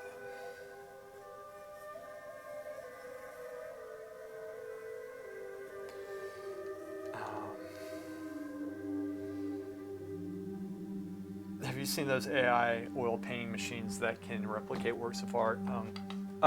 Yeah, I didn't even see you write that. I just was talking about that. So I've heard about them, I think.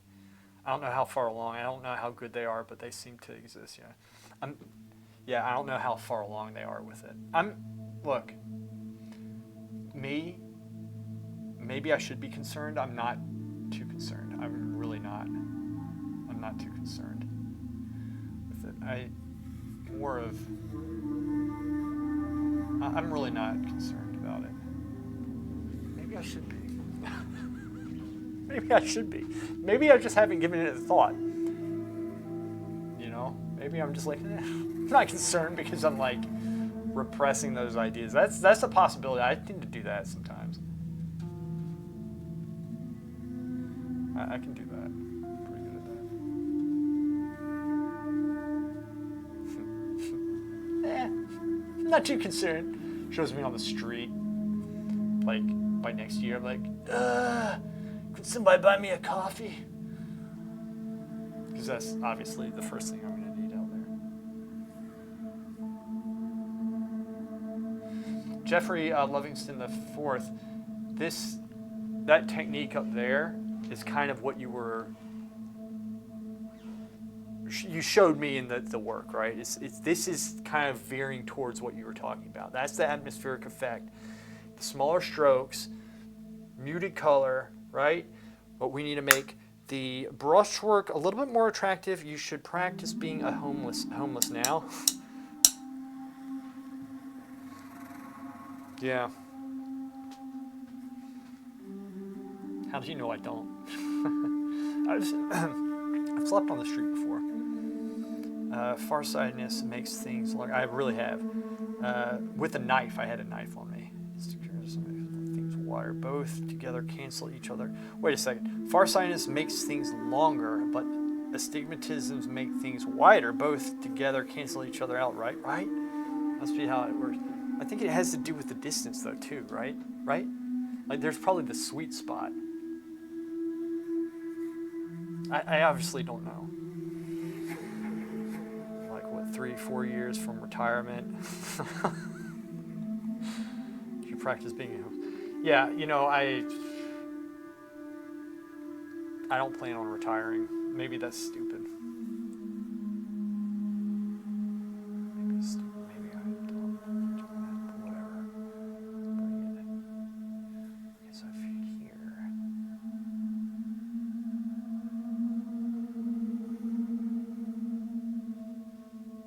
Okay, let's bring some of this up here. And then, okay.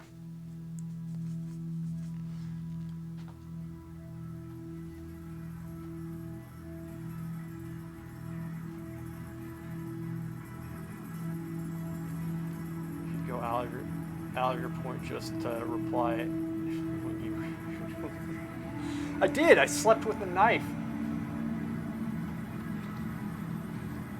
And okay, so I couldn't. It was actually in Rome. Right, it was in Rome. Okay, I was in Rome, and the Pope had done Stations of the Cross, and it was Pope Benedict 16th, I think, right? 16th. He retired. He freaking retired. How did he retire? This Pope. Okay. So, like, I go over there to Rome, and I'm living in Florence at the time, and I said, well, I'm not going to pay them. They marked up all the prices in all the hotel rooms by like $100. Because they knew people were going for the Stations of the Cross. Stations of the Cross. They're like, oh, you want to do Stations of the Cross with the Pope? I'm marking my room up $100. I was like, screw you, I'm not going to pay that.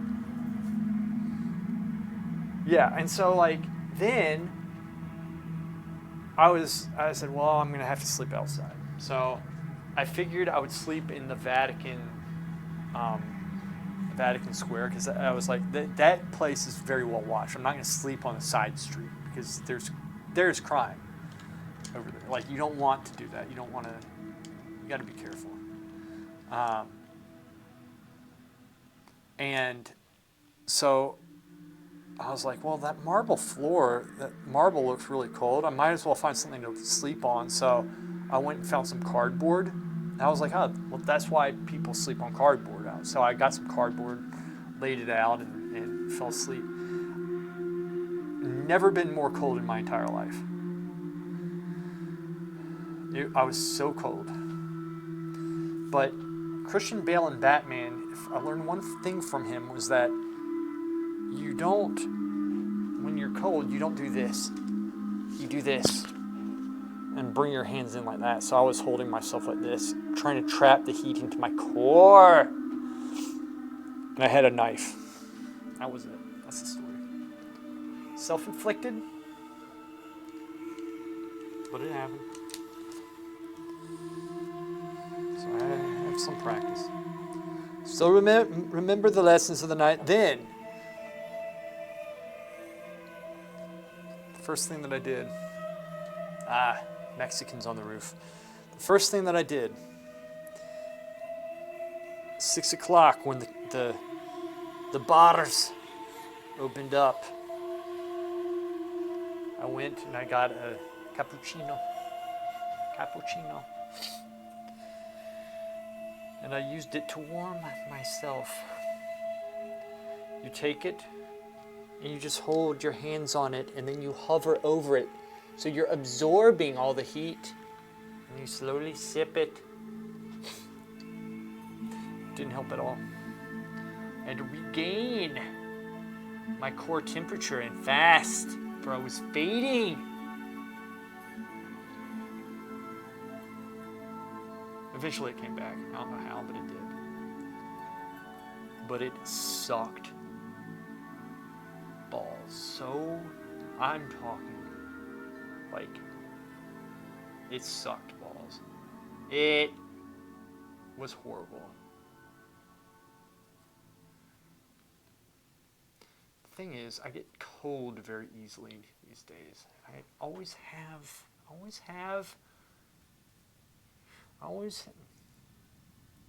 Is the voice channels in Discord? Oh, ours? No, I don't think so.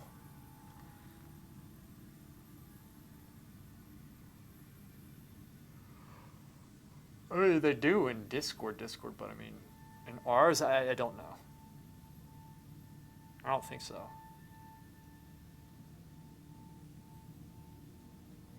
So, Jeffrey, my dear boy, what we're doing here, we're just simply continuously sculpting this.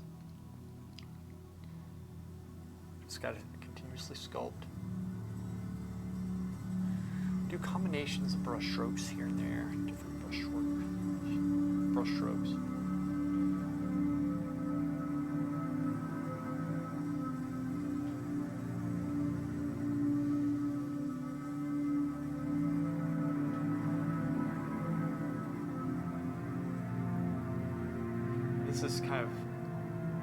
This is a different technique, but it's one you can build upon, so you can let it dry and then continue to build upon it. This is a different technique, right? That's what I'm saying, like, I'm just so educated. I just have so many techniques. I just don't know which one to do.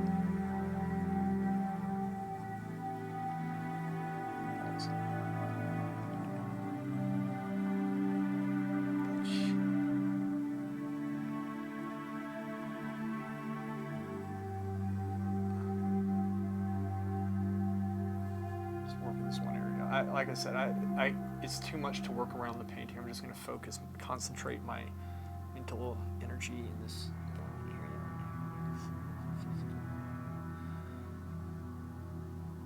Yeah, this is fine. I'll just do this.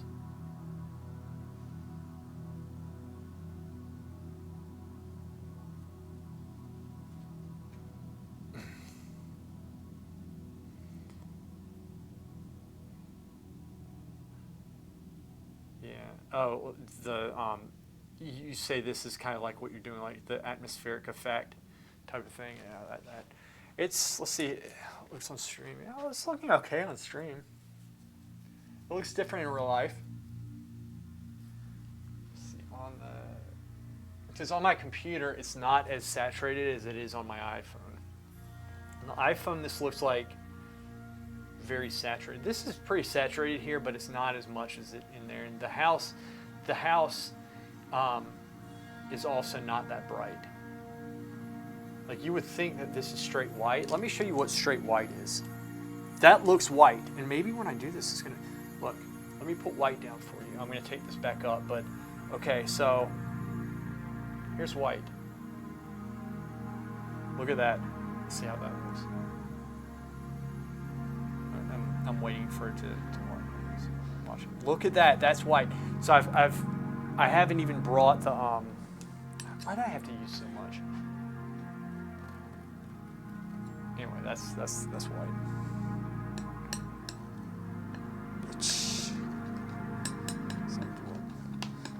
So in other words, like, I showed you that because on my phone it looks like this is white. This is not white. This isn't even close. Like, that's really dark. Yeah. All right, Torque. Hey, thanks for telling me all that stuff. It's actually really cool to listen to you talk about it. But I'll see you. All right. I'm not gonna stream much longer. Which I should probably get going. It doesn't look white. It doesn't. Okay. All right. Gotcha. So I wasn't quite sure. On my phone, it kind of, on the phone, it kind of looked that way. So, to me. This is one of those things where it's a different technique for me. I need to probably rest my eyes on it and see how it looks. And also what I could do. This is here. I'm going to do something else here. This. That's good.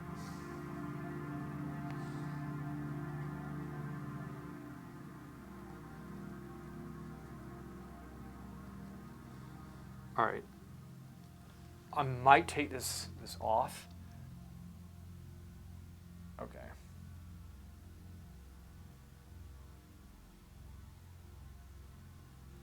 I just kind of want to understand. So I can kind of mix this in right now. So.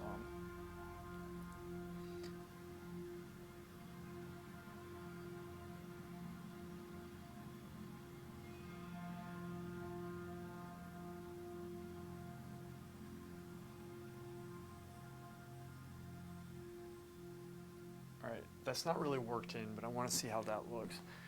Okay, I can make that work, but for the sake of just keeping it simple, I'm going to go back over that and take that out right now. But it's going to be a really, really good effect. So I am doing a degree of experimentation here. I do want this to be like really freaking good. If you put the brightness at maximum, yes, but adaptive screen bright makes it look good. Yeah, offer my paintings, $20 and a hug. Yeah, $20 and just give me a hug, okay? Look, I need it.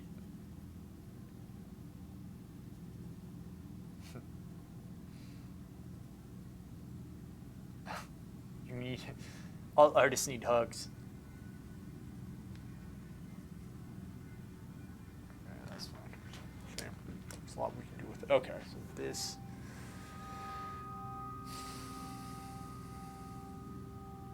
I worked for about 5 or 10 more minutes. Not for me. You don't need it for you. You hug the person for the buyer. You should do it for you. Say, what? $20 and give me a hug, okay? You're so stupid. All right. Oh God.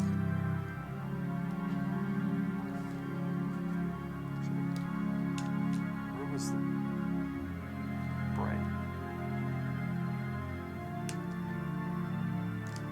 I'll just go with this one. That's fine.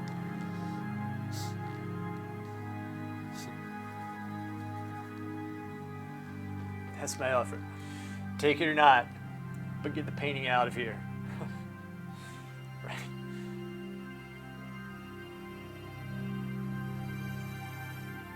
Yeah. Get the painting out.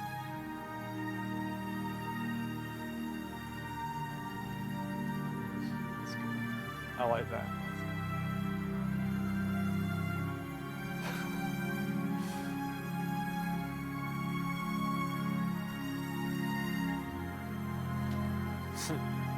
$20 a hug.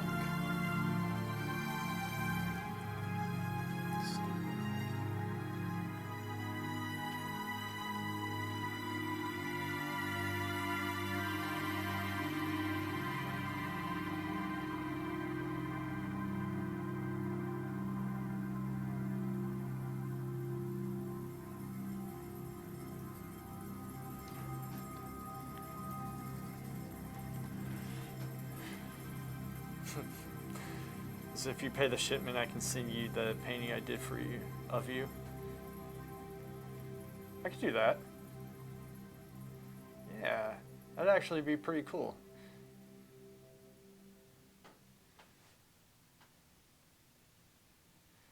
Yeah, man. Well, let's see, how much? Do that and I'll throw in the $20. It's $20.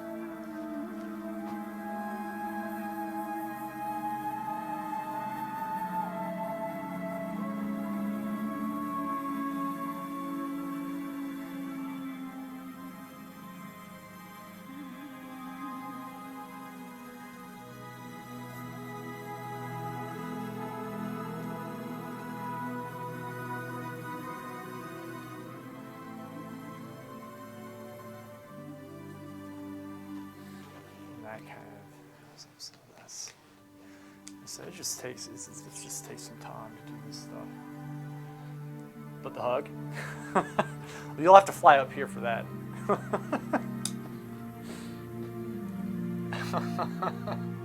We'll find some way. We'll find some way. The hug. That's the thing. That's the new thing. Is you just gotta. The hug's the most important part. Like, you want to support the artist. I need the hug. Okay. Do you know how many nights I cried myself to sleep thinking about this painting? I need a hug. It's kind of weird. No, it's not. Trust me.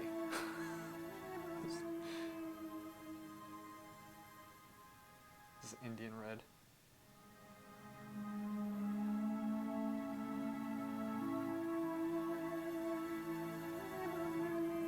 Make it darker too.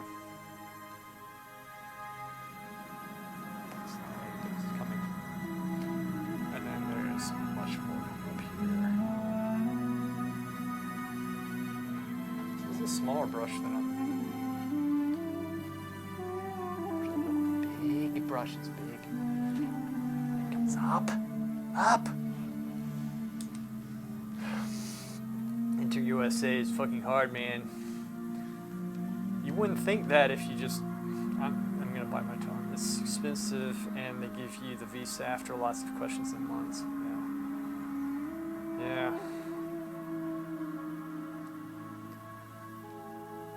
I hear you. But if anybody can make it, you can.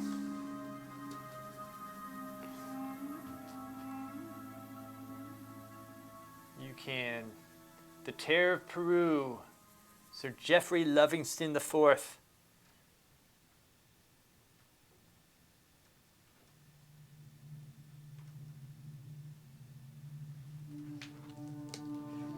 Boy, poor guy.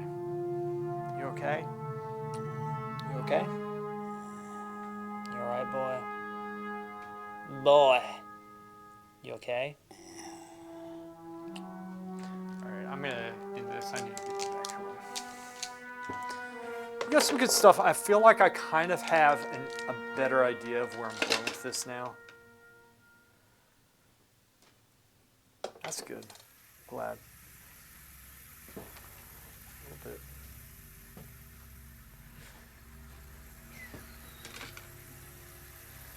Let's see if I can mess this up in 5 seconds.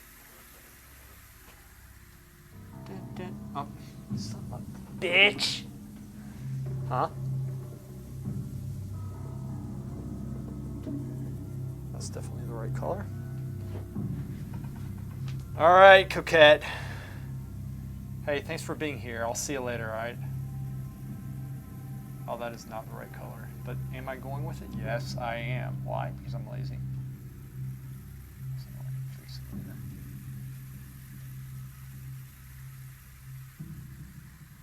Soften this. That up. There. Mess that up. Bring the paint in.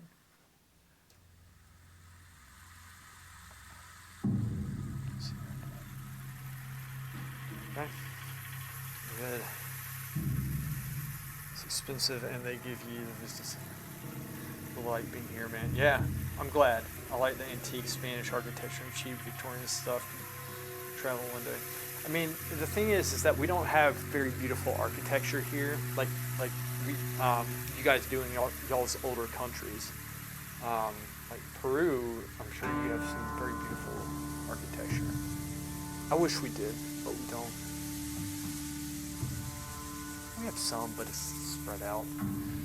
All right, well, guys, look, thank you so much. I'm gonna get going here. I'll leave it on as I clean my palette and stuff. How's that? I'll leave it on. Y'all don't have to stay. I know his painting's pretty much done for today.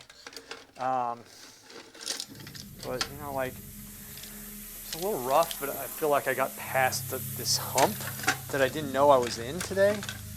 And I have an idea of how I want it to look, which is good. And so I guess that's one of the things. It's just, you just got to keep on working on it. Sometimes you'll go backwards, but you know, the whole thing with drawing and painting is staying flexible, always being able to correct. It's not just you're going to mess something up, but then being able to fix it. That's the main thing. So I'm always putting stuff down and having to correct the rest of the day with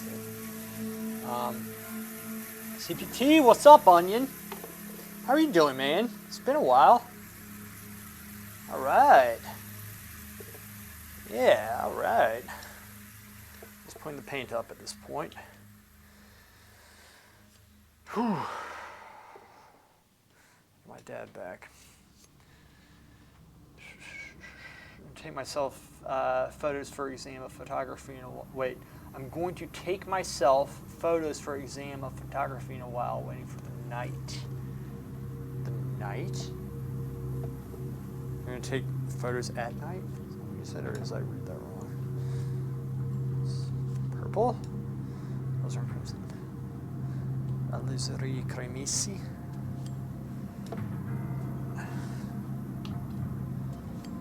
Red. Orange. Yellow ochre. cadmium yellow. Yellow. By Blue Ridge, very good oil paint. And Blue Ridge is very soft. Granite. White at night. What do you do with that amount of paint? The paint. So I'm putting it on this palette right here, and I'm going to put this in the freezer, and it slows the oxidation process down. That's what I'm going to do. 1. So the greens, 2. A 3. See these things here.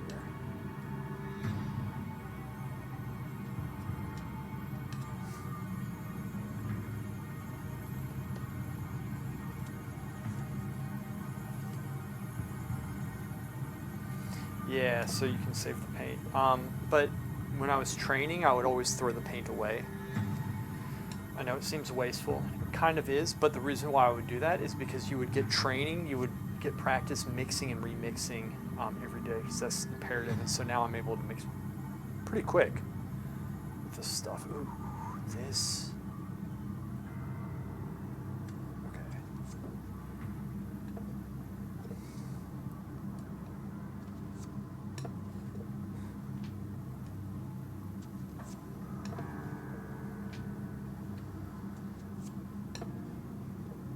There we go.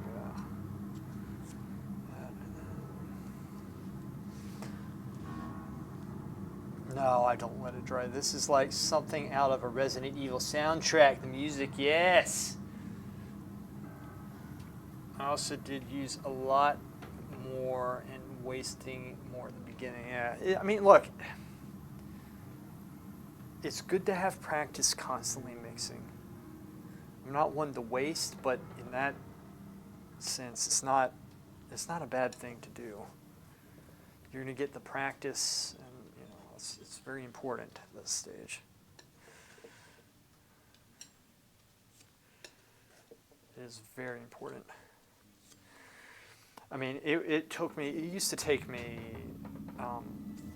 45 minutes at least, 45 minutes to mix skin tones. Now I can probably do it in 5 minutes, maybe less. A lot. It's experience, lots of experience, practice. I don't know why I'm talking this way. It's mysterious. It's music.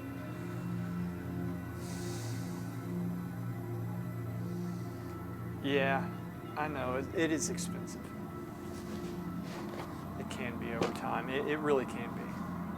But, well, for you, but you like getting the good pigments.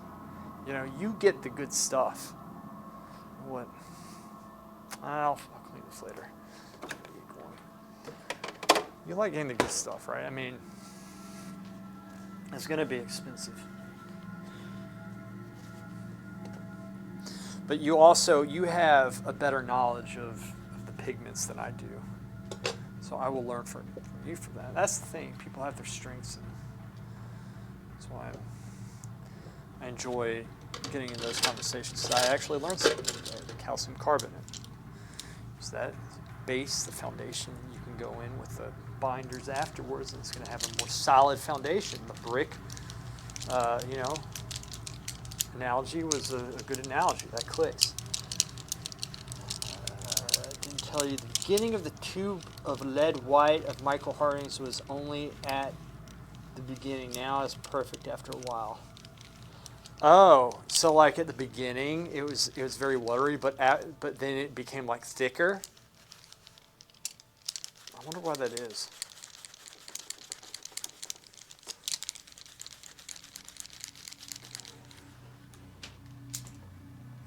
Son of a bitch.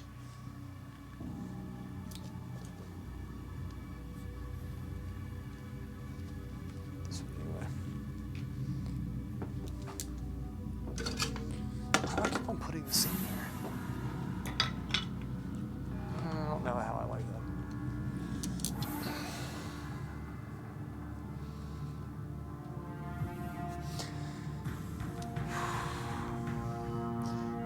there's not as much.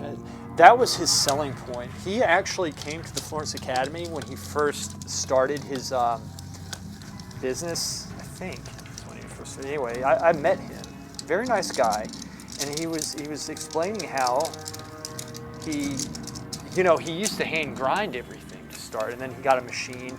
He said he runs them through and presses them a lot over putting additives in. That was the selling point. That's why Michael Hardy's I really like a whole lot. So if that white is as liquidy, it's because it was ground so much. There are certain pigments that, like red, cadmium red, is very thick and it takes a long time to get it thin. Other pigments thin out really quick when you grind them. I think lead white's in between one, I think, but I don't remember because it's been so long since I've ground that.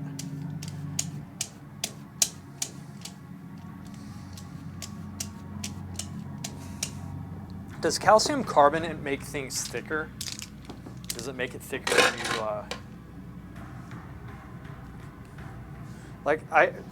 talking about marble dust, putting that in to thicken things up? But calcium carbonate, does that make it thicker, or what does it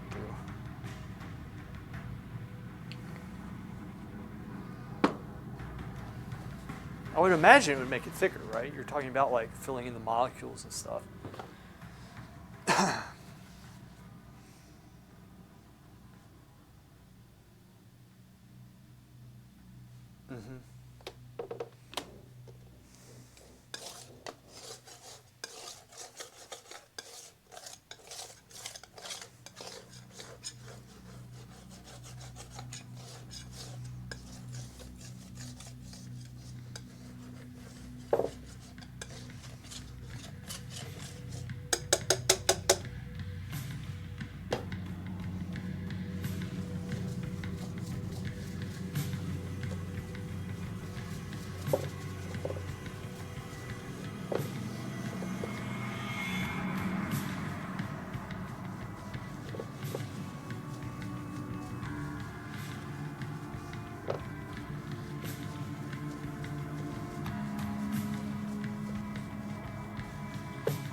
Makes it less opaque, but at the same time, you can use it for impastas. It's kind of weird.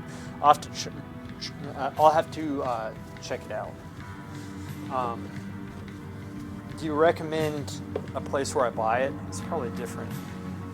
Peru.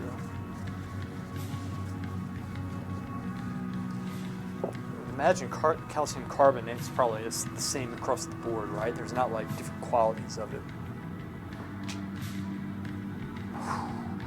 Got dizzy for a second.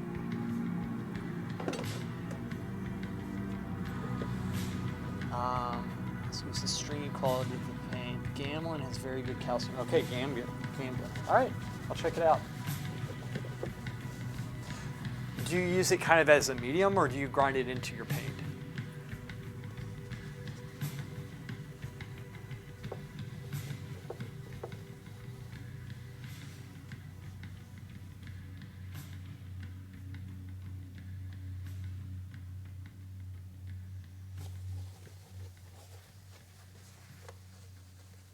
Ah, look.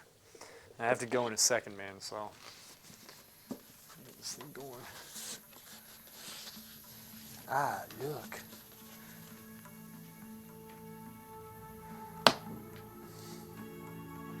Add the powder to the paint. Can you mix it in with a palette knife?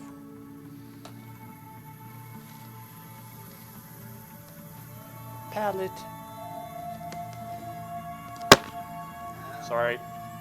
What, Dad?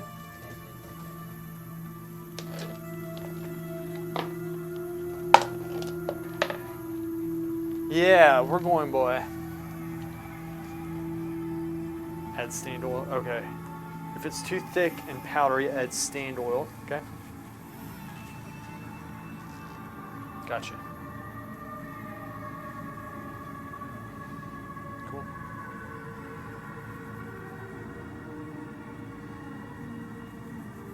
So, okay.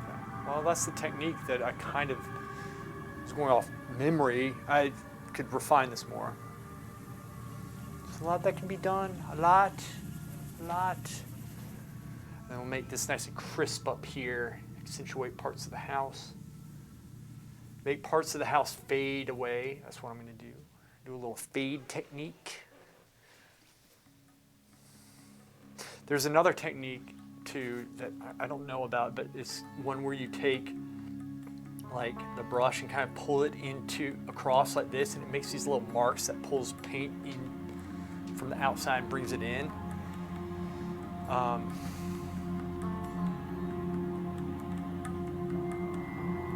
It's a nice look, but I don't know if I like it that much. You can overdo it.